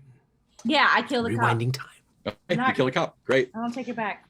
And I don't get in trouble because no cops again. And then Ice-T writes an ode to you many years later. Great. I think. Can I adopt his children? I don't know if you want that. I think it's time for Heath more baby bodies. Heath to do the next. Got me an unseen going on. Museum unseen. So yeah, I think Paloma's having some problems now. Yeah, in the Egyptian hall, Kamal, surrounded by the works of his ancient ancestors, some of them pulled from the sands by his very own hands. What here demonstrates inevitable looming death. I think this is one of Kamal's favorite places because some of the things are things that he unearthed with his own hands. One of his favorite pieces here is a very large, completely intact black obsidian statue of Anubis. And so he makes his rounds. He always admires that. He always like everything, as previously mentioned, is very dusty, and so he always like definitely make sure that one's nice and clean, dust free, nice and shiny. And this night, I think, he's got, whips his little rag from his back pocket and starts dusting off Anubis. And as he dusts off the head, there's this horrible sound as the neck just cracks and the head falls off. Oh. And obviously he knows like it was not nearly, that was not from him dusting it. It's an obsidian statue. You're not going to crack the neck off it. And so he's like very horrified because on the one thing he's like, you can see the debate going on his head. It was like, I don't believe in omens. I don't believe in omens. Anubis's head just cracked and fell off of an obsidian statue. This can't be good. This is not good. And I think he just stays stunned for a moment and then just backs out of the room and is not sure how to process this and is debating whether he can ignore this now looming feeling of extremely ill omen and foreboding. Nice. Speaking of, Gareth, you are watching all of this happen in front of you while you're lying on your back on the floor. The frying pan, the knife, the Paloma shanking a cop. Obert just like she is covered with blood. He is covered with blood. It's just blood everywhere. And as the knife goes into Pettigrew's chest, he starts getting himself up, like cradling the back of his head. What do you do, Gareth?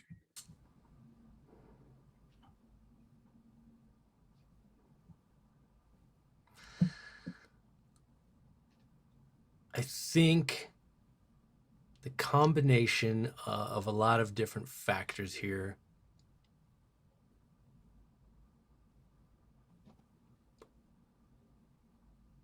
make Gareth once again, for better for worse, just act without. It's a recipe of this man is a horrible child killer. I also see an opportunity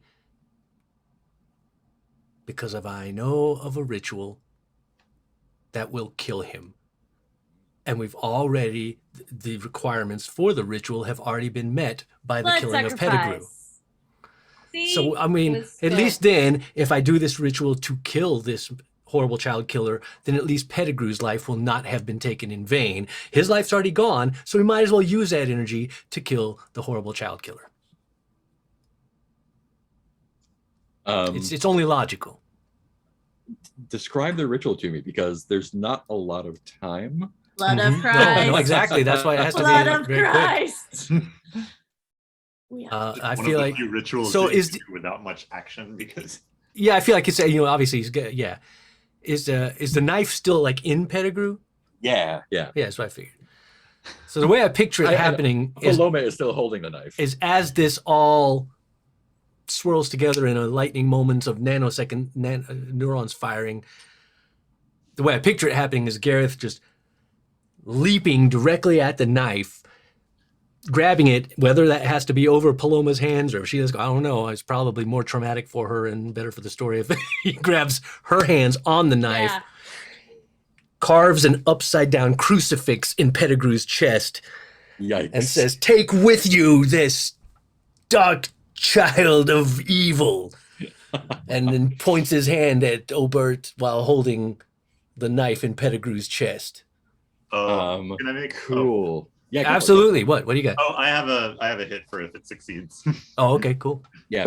So this is gonna be a two-parter. The first is getting at that before he stops you, or grabs you because he wants some of that tasty leg. He's already got he's got his eye on that, and it's like very nice. He knows he's already been interrupted from dinner. Yeah.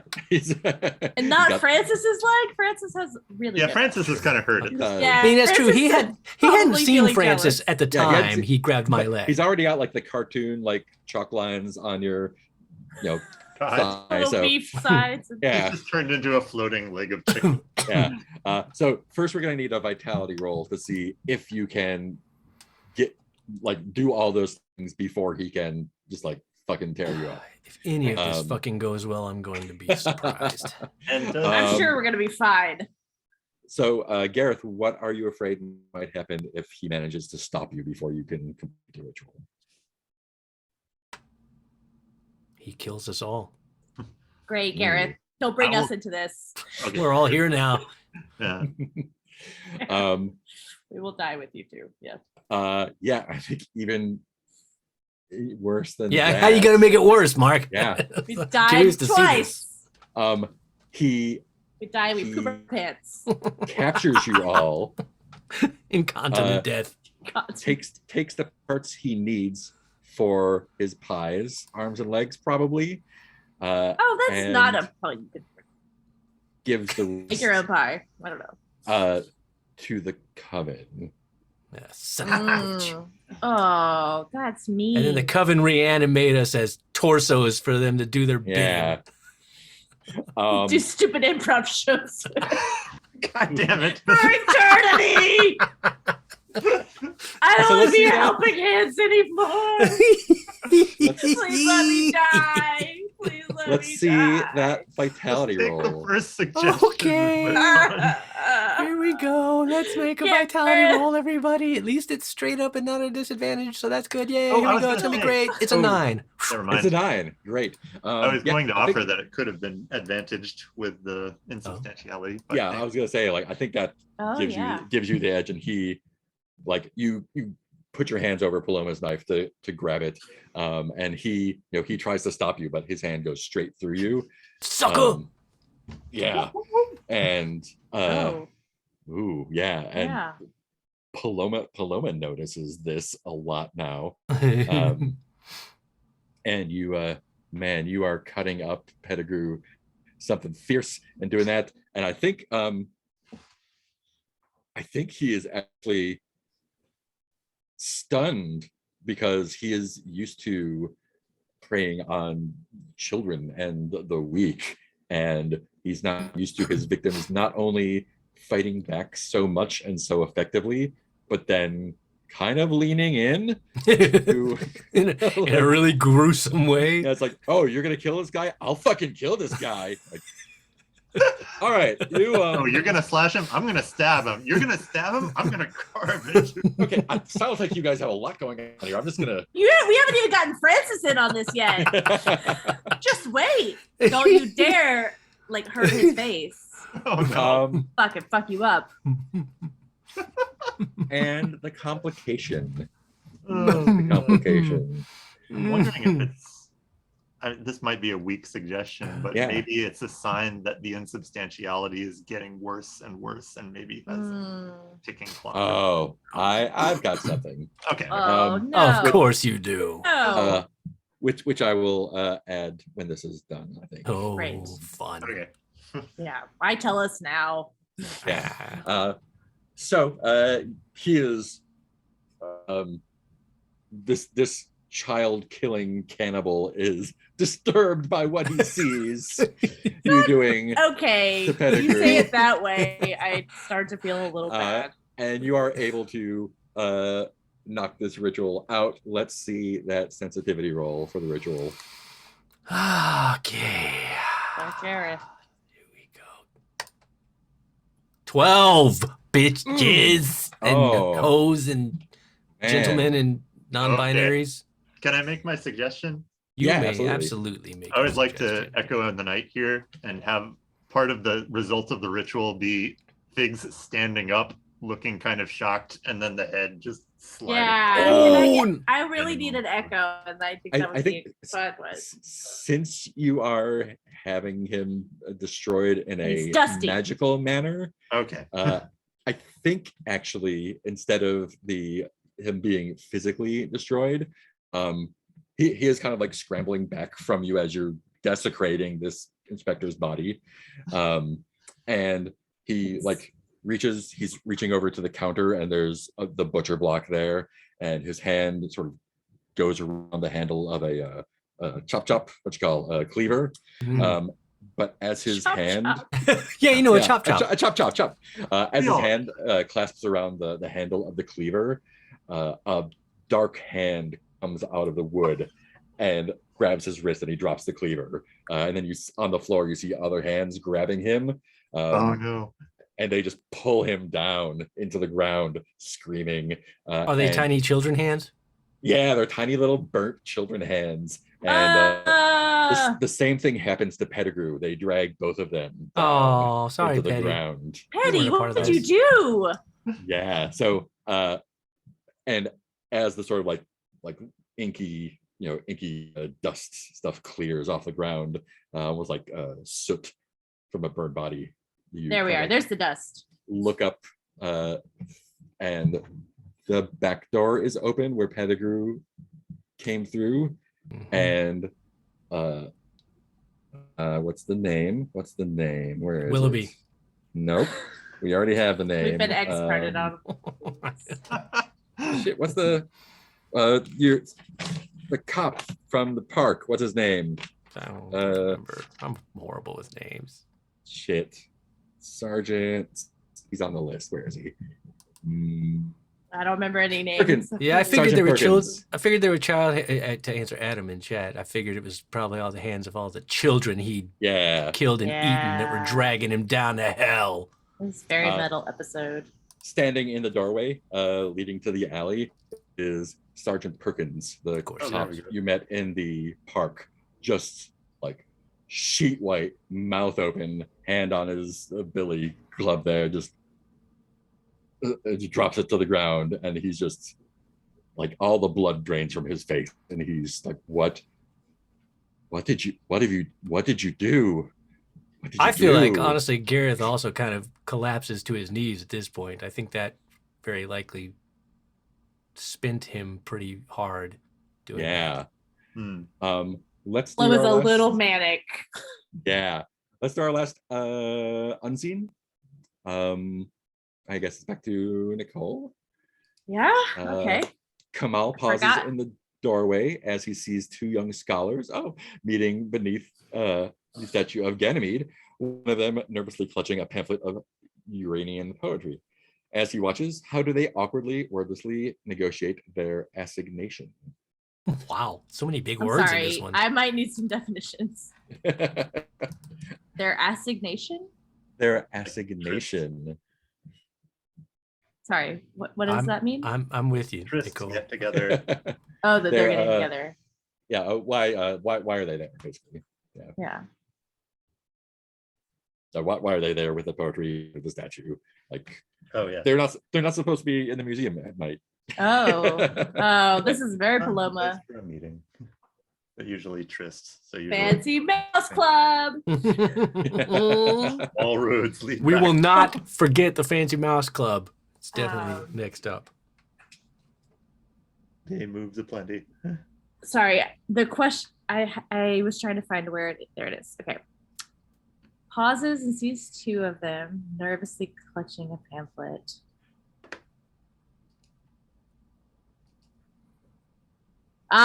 Okay. And he knows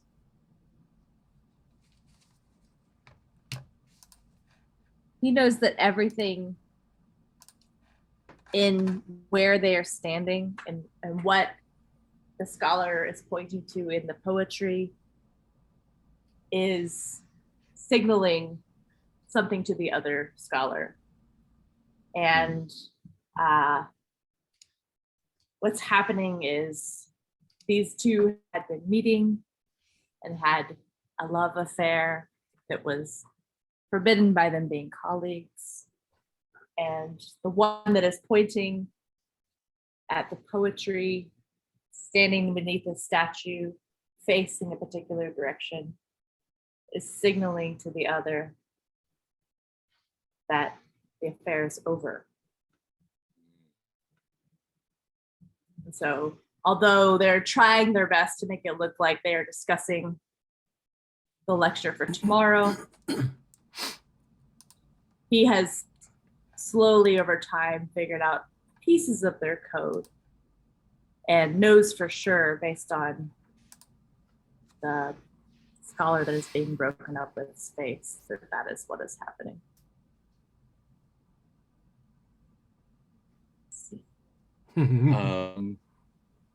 So the scene is you're in the kitchen. Francis is probably still holding the big skittle. Gareth is on his knees, clutching a bloody knife. It was like a Star Wars poster. Paloma also has her hands on the knife. Is that true? Or yeah, Paloma's not let go of the knife. The bloody knife. Gareth has let go of Paloma's hands on the knife, but yeah, Paloma's still kind of clutching. I think Gareth collapsed on all fours after that. Right over, the place. Yeah.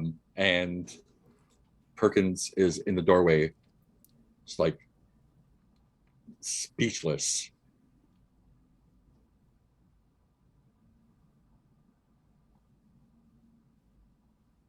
I have to, and then you hear a crack, and he looks surprised and just kind of crumples.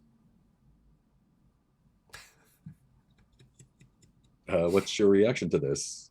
I'm gonna pick up the knife a little bit more. Gareth, get up. Yeah, I don't know. I feel like Francis is gonna be running towards the sergeant and like looking around to see what's happening. Yeah, and Paloma's kind of making sure that Gareth is covered. While he's prone. Hey, Mark, remind me again about Mark of the Void. Do I know? Do I know? I can't remember. Like, Mark of the Void. What that does? Yeah, you. So coming back from the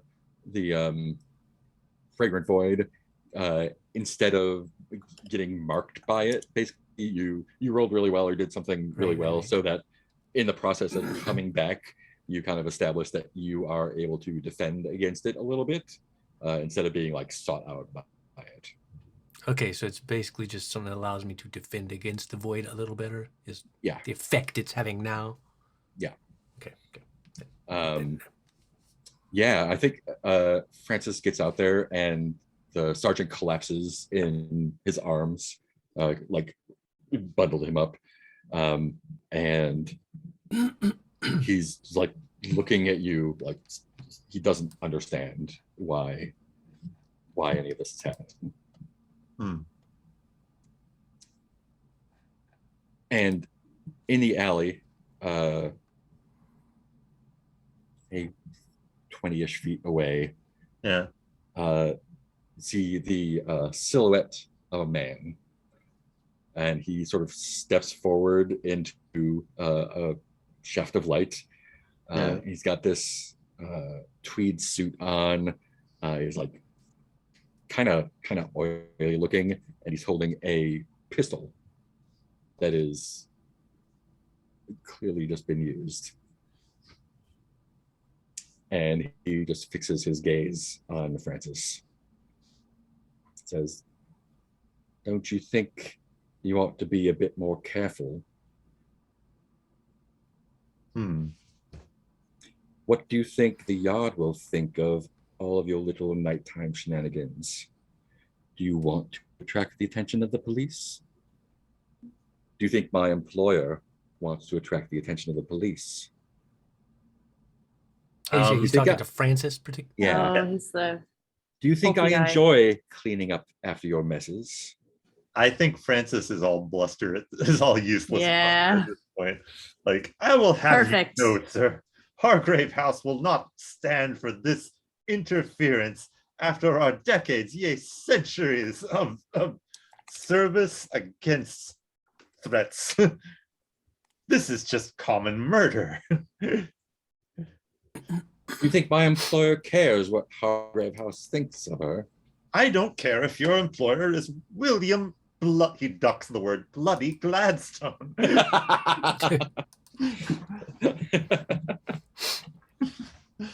We have seen, and then he falls into it. We've seen your type before, sir. My employer knows this, or my business do this.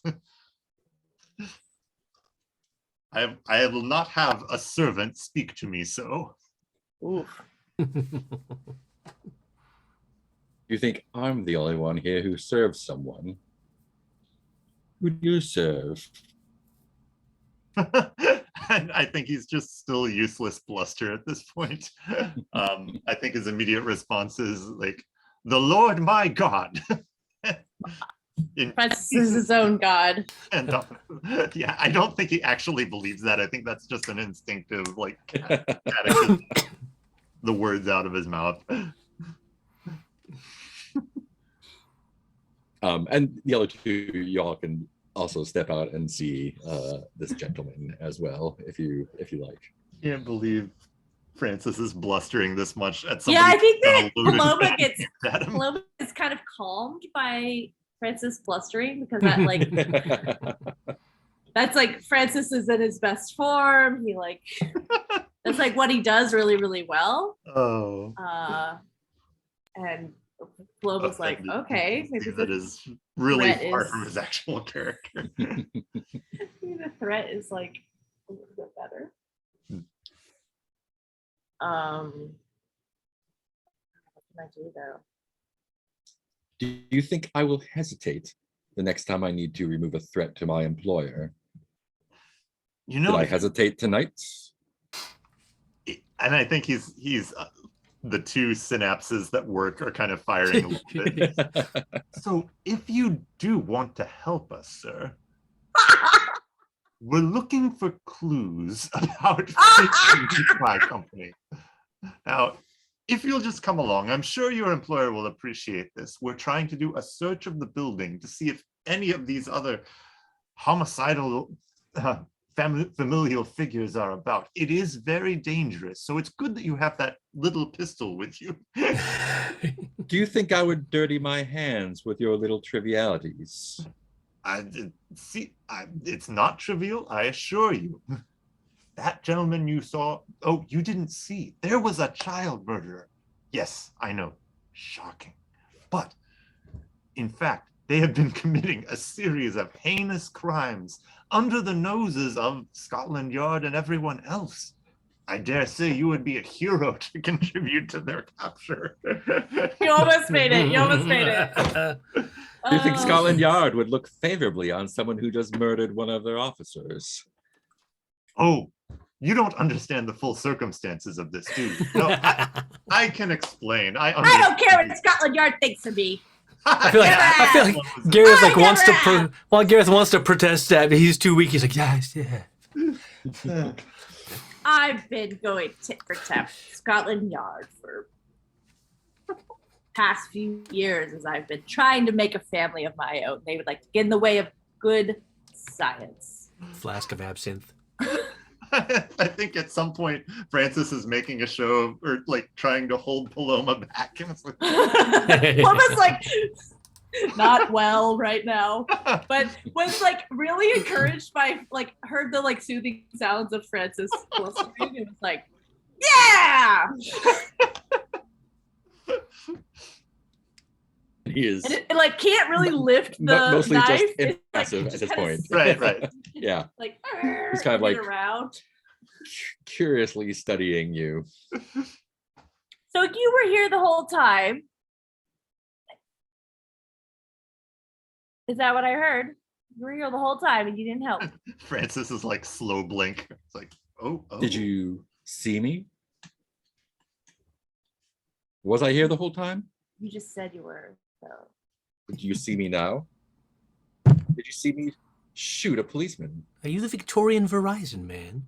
Do you see me now?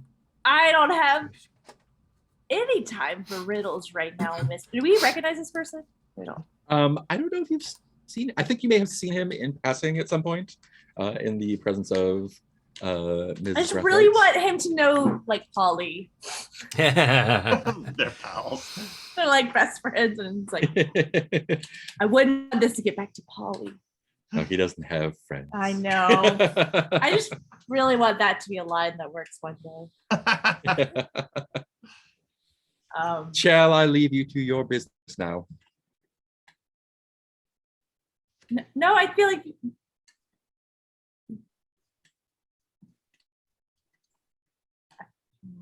Yeah, what do we want out of this? I feel like I want this guy to stay, but only because it will annoy him a lot. Yeah, I think Why Francis are- still wants him to help out and is convinced. Yeah, I we're all think- on the same side. I think I'm like, oh, you Or- just came here just to make sure there was no evidence of something. Like, I think Paloma understands that he's working for some other thing. Is delighted by Francis not knowing that.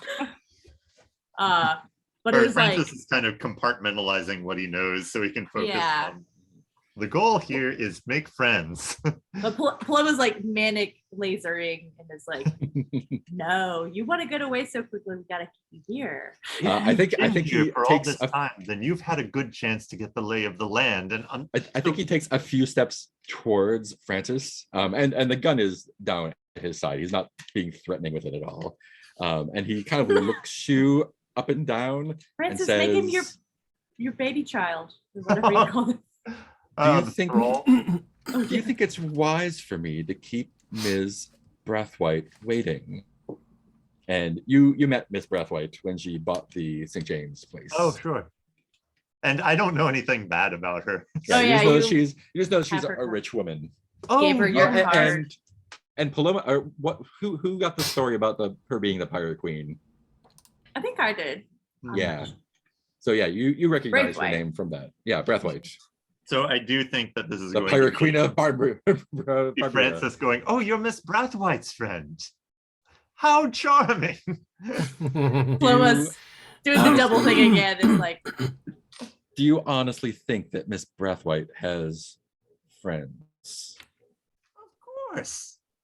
A decent woman of good stature in society, a fair amount of money, I've heard. And yeah, if you don't mind my saying so, a quite dashing woman in her own right. He is doing his best to keep a disaffected face and not just laugh right now. Paloma is also like, I knew, because Paloma knows that she was pardoned for being a pirate. Yeah, she was like- she was I think Francis- so just to recap for the audience, Yeah. Theodore Brathwaite was that she was captured by the Royal Navy at age 16. That's because what she was Paloma knows. Yeah. legendary pirate queen of Barbuda. The Princess Victoria, who is now queen, interceded on her behalf and won her freedom, and she became a legitimate businesswoman after that. And I think Francis caps off his encomium to Lady Braithwaite by saying, tell me all about her. Yes, I've heard she has quite the past. Oh, what? Ooh. Oh. So Have I accidentally done an information? Give us clues. We're covered in blood. Give us clues. no, you haven't, but you're gonna get something anyway. Yay, presents. This character only speaks in questions. No. Oh, I see. Well played, sir. No S's.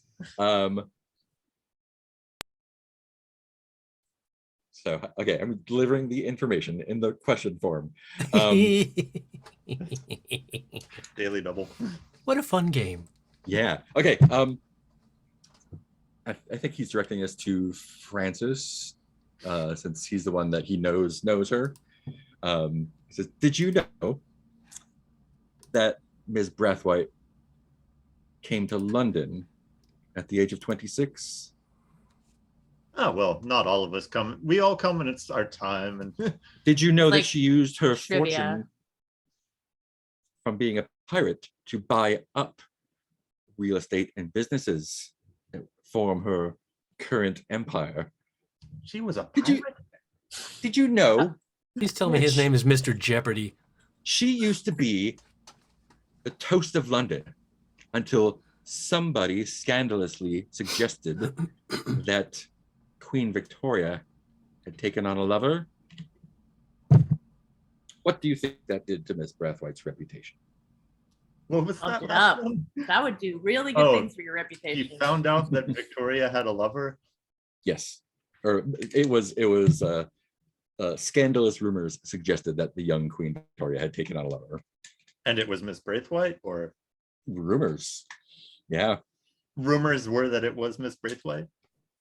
they were friends, so maybe, Oh, okay, maybe not. yeah. Who knows?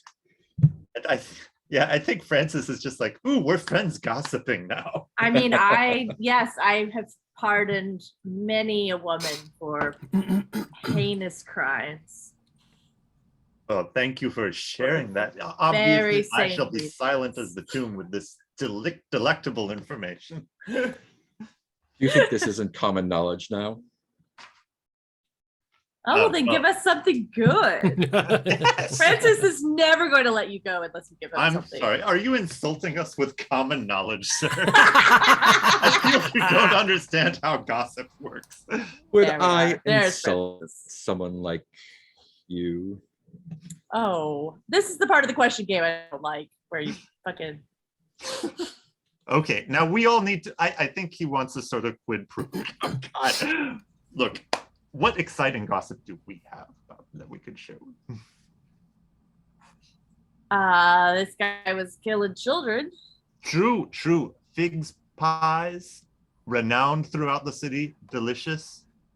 Have people. No, Francis, no. People in them. Ate one. It was not. It was not that.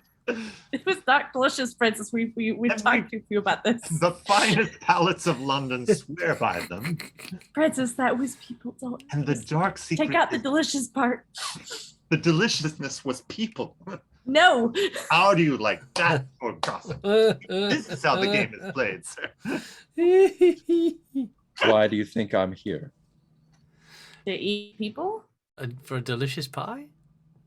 To shoot Sergeant Perkins? You're gonna make Perkins into a pie. Why would you do that? He's probably really gamey. He just puts his pistol into his pocket and sort of looks over at the sergeant, says,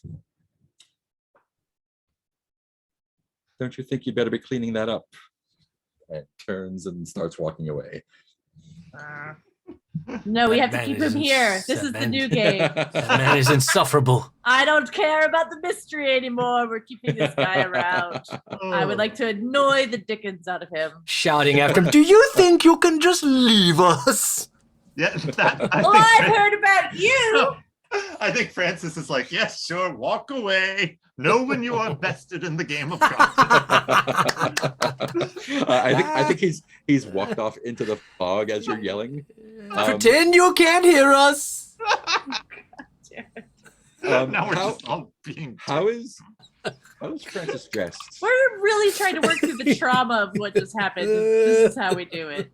Oh God, how is Francis dressed? Yeah. I mean, probably in eye-burninating colors. Like, oh yeah. Yeah, I want to. This is a bit forced, but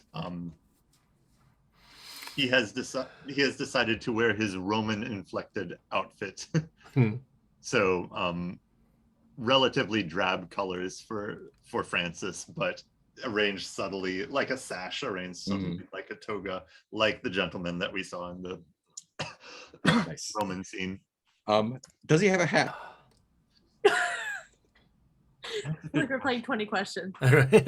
Animal, vegetable, and mineral. Is it Gary Oldman? I Yeah, think hat. if he was outdoors, he would have to have been wearing a hat. Yes. Excellent.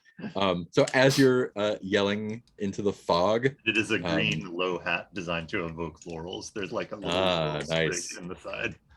that makes it even more impressive when another crack comes from the fog.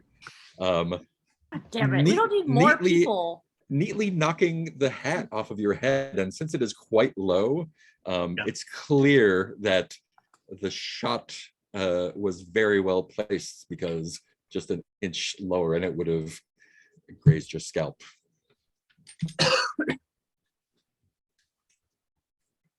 And I think that's the end of the scene. I told you we should have stayed in the library and sent Sean out. Yep. Mission for next time. End of night. Just a cozy night in. Can we make a blanket fort? Is it And you resolve the possible threat.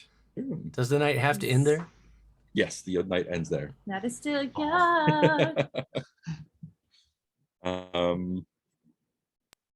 Let's do our dawn stuff and then figure out what happens from there.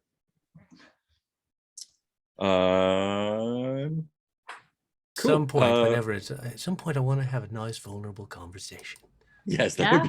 that would be. You've been in your best dying to have interest. a vulnerable conversation all night. Hey, we got another first-time chatter. Gareth, you said you wanted to talk. Oh, yay. You said you wanted to talk and you dove the window of that kitchen, that guy. Everybody wants to talk until I had to act on the stimulus at hand. So Gareth, everyone, you said you had something to talk about. everyone answer your dawn question. It looks like we've got a lot of XP going on here. Oh boy. Yeah, I'll get a thingy. What's it? So see, like everyone gets a thingy. 2, 3. Oh yeah. I'll end up back there if I uncheck. I didn't all let someone those. touch me and make them pay a price, so but I got the other ones. Oh, we had a moment there at the end where you almost got a chance to. No. And So 1, 2. still no sex with a human for Gareth, but that's Whoa, Gareth. Humans are notoriously difficult to have sex with. so I hear. Demons. So I hear. Demons seem way easier. So easy. You're just like, hey, I'm ready. All right, just go. Hey, you're a demon. I'm a human. Let's have a mutual exchange of erotic energies. And pick new dawn questions if you choose to pick new ones. Mark, can you tell me the difference between composure and presence? As someone Yes. who doesn't have a nuanced understanding of these things in real life. Composure is how well you can keep yourself together. So, for example, if you were, so you might use that for an investigation move when you are searching through a pile of, well, not for you, body parts, but something that Paloma finds gross, not body parts. Oh, you know what? Oh, it doesn't matter. I don't know. If you require a steady hand to do something, I feel like that is more perform Paloma surgery than under presence something. is. Yeah, and presence is more personality. Yeah, that's not Paloma. I forgot to do my That's it. beacon in the dark. Not that it matters, because we still came face to face with it. Yeah, You get to sing the song. walked right into one. Beacon in the dark. Didn't know. Paloma Cool, so has if not you had have- any heroin, so we're gonna Ooh. opium. So if you have, if you want to take an advancement, then you do that. You can do that now, or we can think about it and do it next time. I'll be taking composure, I think. I don't want to Excellent. unmark the reflection yet because I'm not even half through that. I don't see both of the remaining, the collection, the room, and the unquenchable thirst don't look that impressive to me. Maybe unquenchable thirst, but I feel like I haven't been taking a lot of conditions related to physical appearance. Yeah, I think if you take that move, you will. Fair. which would be a nice condition sync. Instead of breaking a leg, you get a scar on your face. Yeah. So yeah, that's not. Yeah, I like the story angle of that better than I like increasing either composure or sensitivity to 1 for Cool. character reasons. I don't see that I should raise his reason above -1. Yeah. So yeah, I will give myself cool. unquenchable thirst and take this back there. I'm gonna go ahead and take my last ability Nice. modifier, just because. What you getting? It's a good question. Although it is tempting to unmark everything in my personal quarters because I've got shitload of stuff in my personal quarters. You got so much I stuff. know. I might do that next after Yeah, I get me something. too. But I'm gonna be bringing in more stuff though. So. Yeah. Oh, everybody else can do that. I can't do that. Oh, interesting. Oh. Because we'll keep handing you things. Oh yeah, because you unmarked your thing. Yeah. Paloma, what body part are you looking for tonight? Oh, let's see. Oh no, I accidentally X'd out the Google sheet, but hands. Hands? Okay. Little baby. He ends up bringing Yeah. me hands. And I think I'm I'm like, gonna take my composure up to 1. So now I have pluses Yeah. in everything except vitality, which is straight up. Awesome. yeah. If we were I- wanting to min max, I feel like Paloma's strengths are reason and composure. Francis's very strength, composed. clearly reason and sensitivity. Clearly. Cool. And you are also going to get a present, right? Yeah. Ask another hunter. So this is Lloyd meeting you in the morning. Where so how are you getting rid of the body of the policeman? Or Well, if are Lloyd's meeting us, Now that Lloyd is meeting us, since you determined your moves during dusk, maybe you were able to get a message to Lloyd to say, hey, meet me here in the morning. I have another issue. Yeah. If you would like Lloyd to take away the policeman. Yeah, I think Lloyd totally will be. fine. I might be like, Lloyd, this one's a little. Let me know if this is too much for you. This one's a little bit trickier. It's actually mortal and actually might be missed, and is a member of the. I think being those the guys. and he's got his like weird chimney sweep outfit on. It's like too fancy to be a grave digger. He's like excited by the challenge, I think. And he's like, I will do my best. Lloyd, I don't know why they say what they say about you. Neither do I. what necking? It's so cruel, but they're just jealous. Anyway, I have a few presents for you. I don't know if you can use these or not. And he has an oilcloth, and inside are two clearly child hands that have been cut off. Woman starts weeping. And the skin is crisp and blackened. Great. Oh.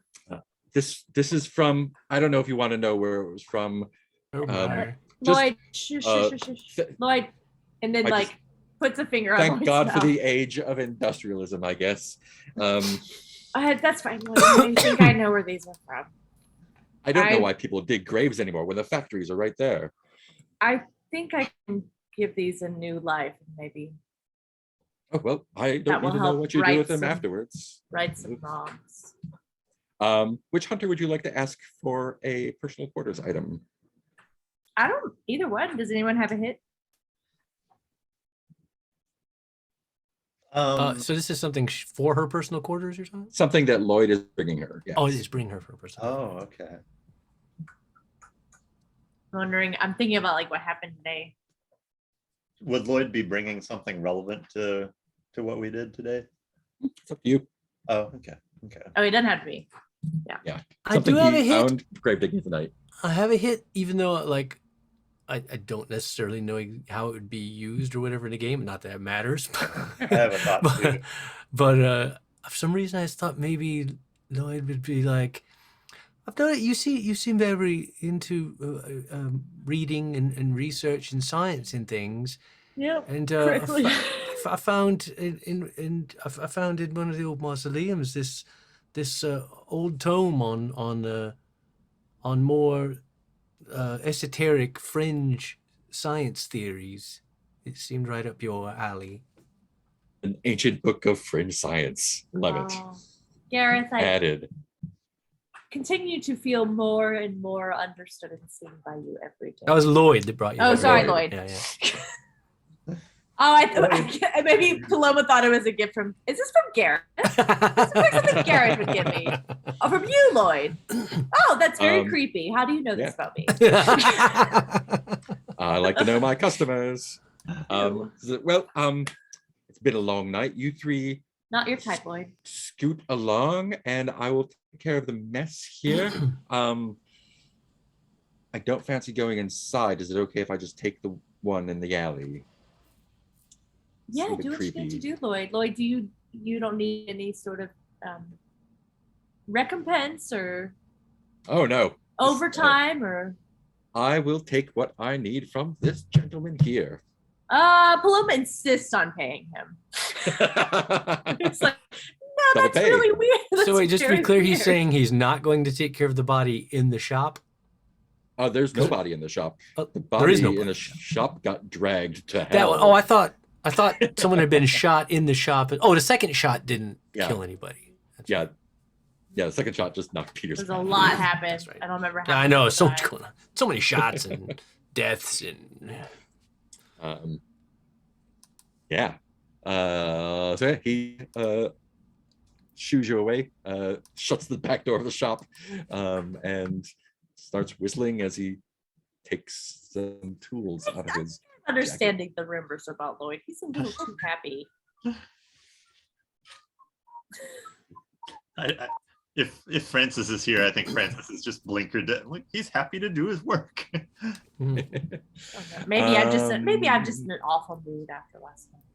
Is that great? And that is going to be boom. I suppose All right. Polly should pay a visit to Pettigrew's family tomorrow. Oh yeah, that would be a good way to start the day tomorrow. Mm. I think that's all we got for tonight. Then resolve the question. At what cost? Got that guy. A cop. 2 cops. Yeah. A lot of shit went down. Nice. Cool. Let's do a round of stars and wishes. I'll start with right here. Start with what? Stars and wishes. Start with Peter. Oh, sure. I had a lot of fun with the unseen this time. I like taking that as an excuse to go in weird, like, narrative format directions. Like, this is a scene that doesn't have to do with anything, so it can be a dream sequence or something. Yeah. Like cool. And I really like leaning into that.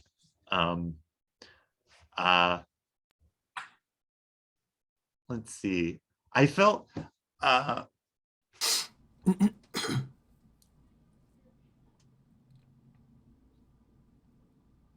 yeah, I think in the future I need to be more like, I think at times as a player I can be trying to guess what Mark, what you want out of a scene. I think I was being very tentative in the scene with Braithwaite's employee. Oh yeah, like he was just there to be a menace.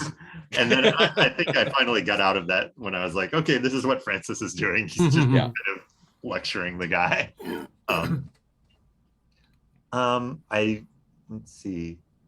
I feel really sad to lose Pettigrew, but I feel like I agree that was the stronger narrative choice. Like, so difficult. We won, but at what cost? I hope we can encounter more NPCs in future episodes and add to our thriving bench of secondary. Let's see. For those watching at home, we have 53 NPCs on the list. So 52.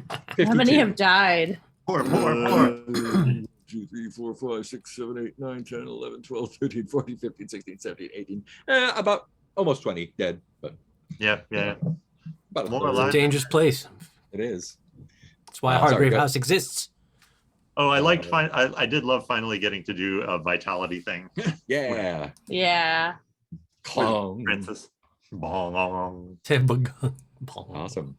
Any wishes? Other than what's already mentioned, yeah,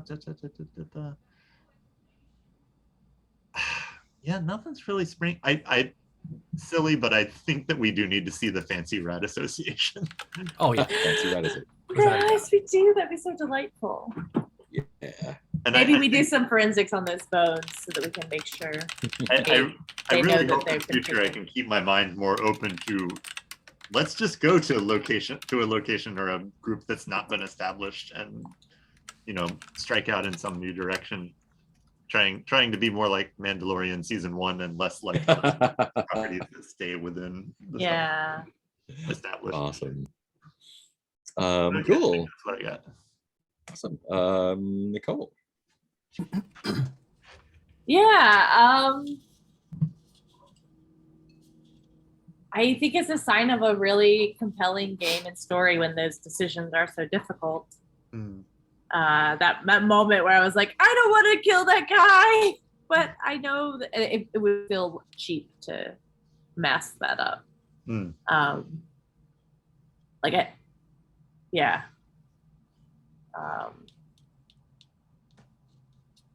was cool. Definitely like getting darker and darker in the tone. I like that too, the like way it's headed. Yeah, this one's especially gruesome. It got really gruesome. And it's been hitting Paloma lately and like not relenting. So I think the morning is going to be, we set ourselves up an interesting morning where like Gareth is still ragged and gotta kind of come back. Yeah, wishes. I'm just gonna hope my brain comes back because I felt like when you were like, "What do you do?" and I was like, "I don't know." Only thing I'm holding on to this knife. Yeah, that's really good. So I'm just I felt like I was a little brain foggy tonight and was like, I don't know, I don't see any options. But I'm sure there are some. I just didn't feel super creative tonight. Yeah. So hopefully that'll come back. You're not the only brain here. So everyone I think that was that's my wish both for myself and for all of us is to remember that I don't have to do it all on my own. Like I really appreciated it when you were like, here's the echo, like here's the dust. So I think that's my wish, is to continue remembering that I don't actually have to come up with it on my own. I can't be like, Mark, I don't know, give me some options. I'm not doing well. Together as a crew. Cool. Help my brain until it grows back. Yeah, I was thinking I don't really have any wishes, but then I was also, mine is kind of identical to Nicole's in that, like, I was just thinking back through it and thinking, like, was there any, and there's nothing I felt bad about it all, but I just remember the one moment I felt a little like, just like, oh God, I don't know what to do. I don't know. Is when it was like up to me to reveal that, like, the leader of the coven, and I felt like, I don't know, like I just felt like I just couldn't fucking come up with anything interesting. Yeah. And but at the same time, since it was like sort of like my job, my job to do that, I was like, it's my job. I have to come up with something cool. And I was like, you know what? I can fucking ask everybody else for something cool. I don't. If I can't think of something, I don't have to sit here and sweat it out and go like, okay, just give me a second. I'll think of something cool. We'll wait. We'll wait. And I love this kind of game because, like, if you're playing another style of game and you ask someone else, like, oh, what's this thing? It's like, you accidentally glued your dick to your leg. Okay, I have stab yourself in the new wish for next time. Okay, never mind. That's what we're doing next time. New question, new daytime question. Find that Higgins guy. Sorry, go ahead. No, that's really the only thing. It's just remembering, like, it's fine, even if it is like my turn or whatever. It doesn't mean it's all on me and I have to answer by myself. Yeah, and again with the style, it's like it's nice that it's not necessarily your turn. It's just like, yeah, exactly. I have put the spotlight on you because it feels like it's about time that you do something. But if you don't like lose your turn or like lose initiative or whatever, like it's all really lovely. But like Stars Wise is usually is kind of the same stuff as always. But I don't know what it was. To me, I felt like, I don't know. I just felt like everybody and everything was really kind of kicking on all cylinders tonight in a way. Like, I definitely just felt like very in the zone and was just like, not thinking shit, overthinking things, and was just like, I think this is fucking what he'd do. There we go. Let's just do it. What happens? Yeah, that's great. And I love this style of game too, because like, I loved watching you, like when you revealed like that particular character can only speak in questions. It's like, oh, well, that's fucking a cool little just thing. And then we like also kind of be gimmicky in any other place. Yeah, and then also like the way it's fun to watch you, because I know the clues are all very generic, and like the actual clue was just whatever unexplained mice skeletons or whatever. Yeah, and it's up to you how to incorporate that into whatever we're doing at the time. So that's always real fun about like just seeing like, how you took this generic thing and then like made it work in the framework of whatever the fuck we happen to be doing. And then watching, I like the way that I don't know how to say it.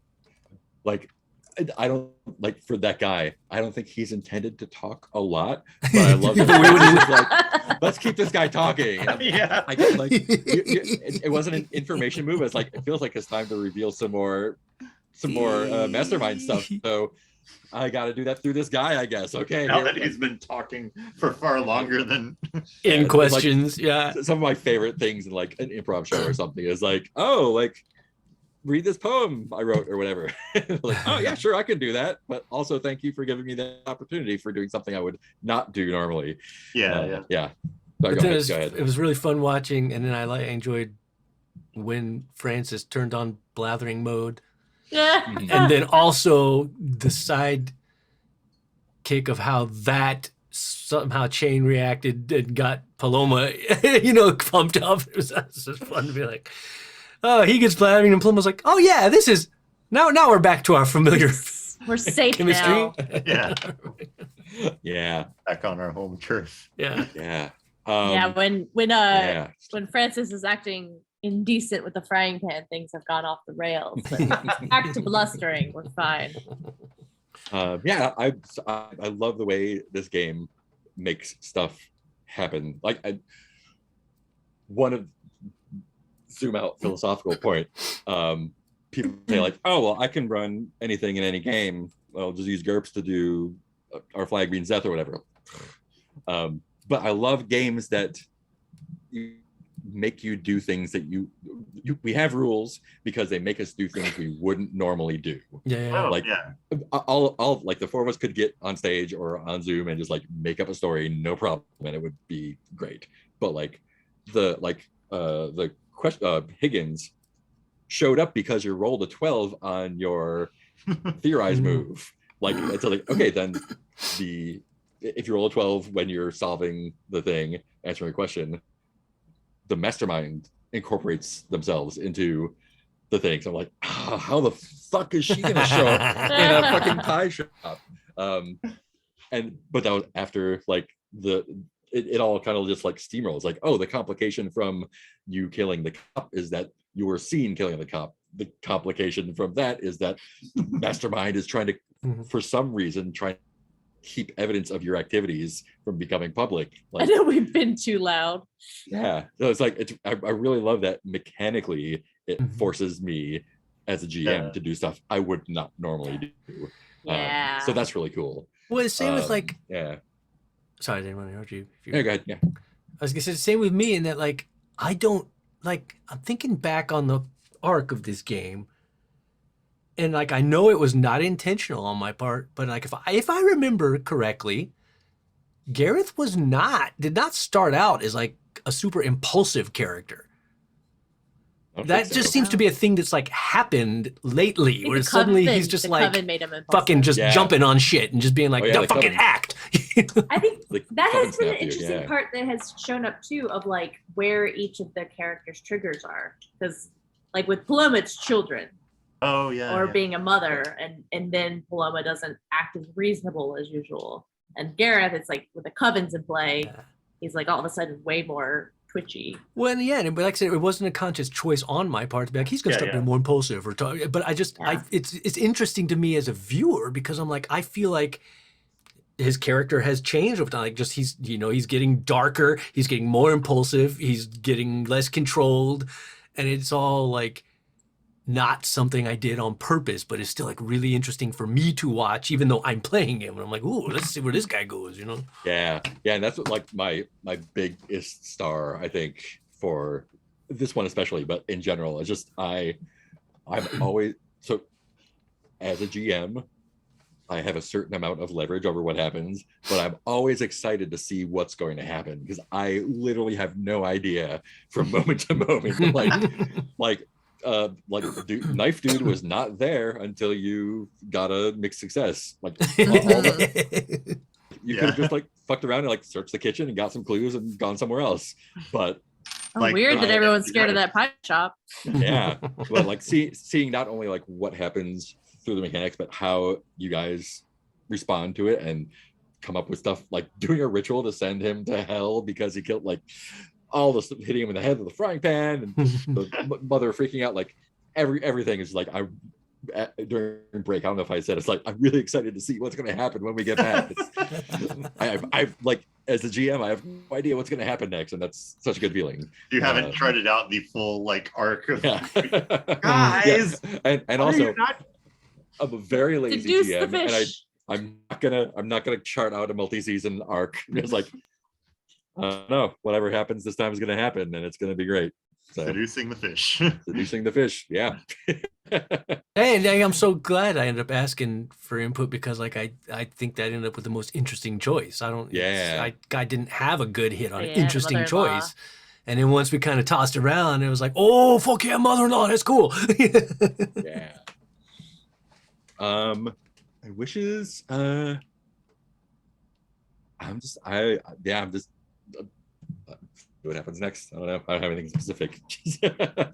The city is your oyster. It's daytime next time. Besides fancy rat association. That's where we're going next. That's the one bit of prep I will do, is figure out how to work the rats. Yeah. I As soon as I have know. a- We have to bring the bones back to the society so that they I can will know tell you what right their now, I know first thing in the members morning is Gareth is going to have a real vulnerable conversation in the infirmary. we're gonna lay out some shit, man. There's some. Yeah. I wonder how substantial is going to work there. Anyway, we'll find out next time on the maybe Ava can help us. I've got ideas. I've got the list of. I have some ideas about Ava too. So. The ghosts have We'll been see how that complaining goes. that you're like bothering us in our realm. Awesome. I'm going to stop the stream, and I'm only stopping the stream. I'm not ending the We'll stream. see about Here we that. go. All right, Bye, everybody. Did Thanks that for last chatting. time. Smash that follow button. Bye.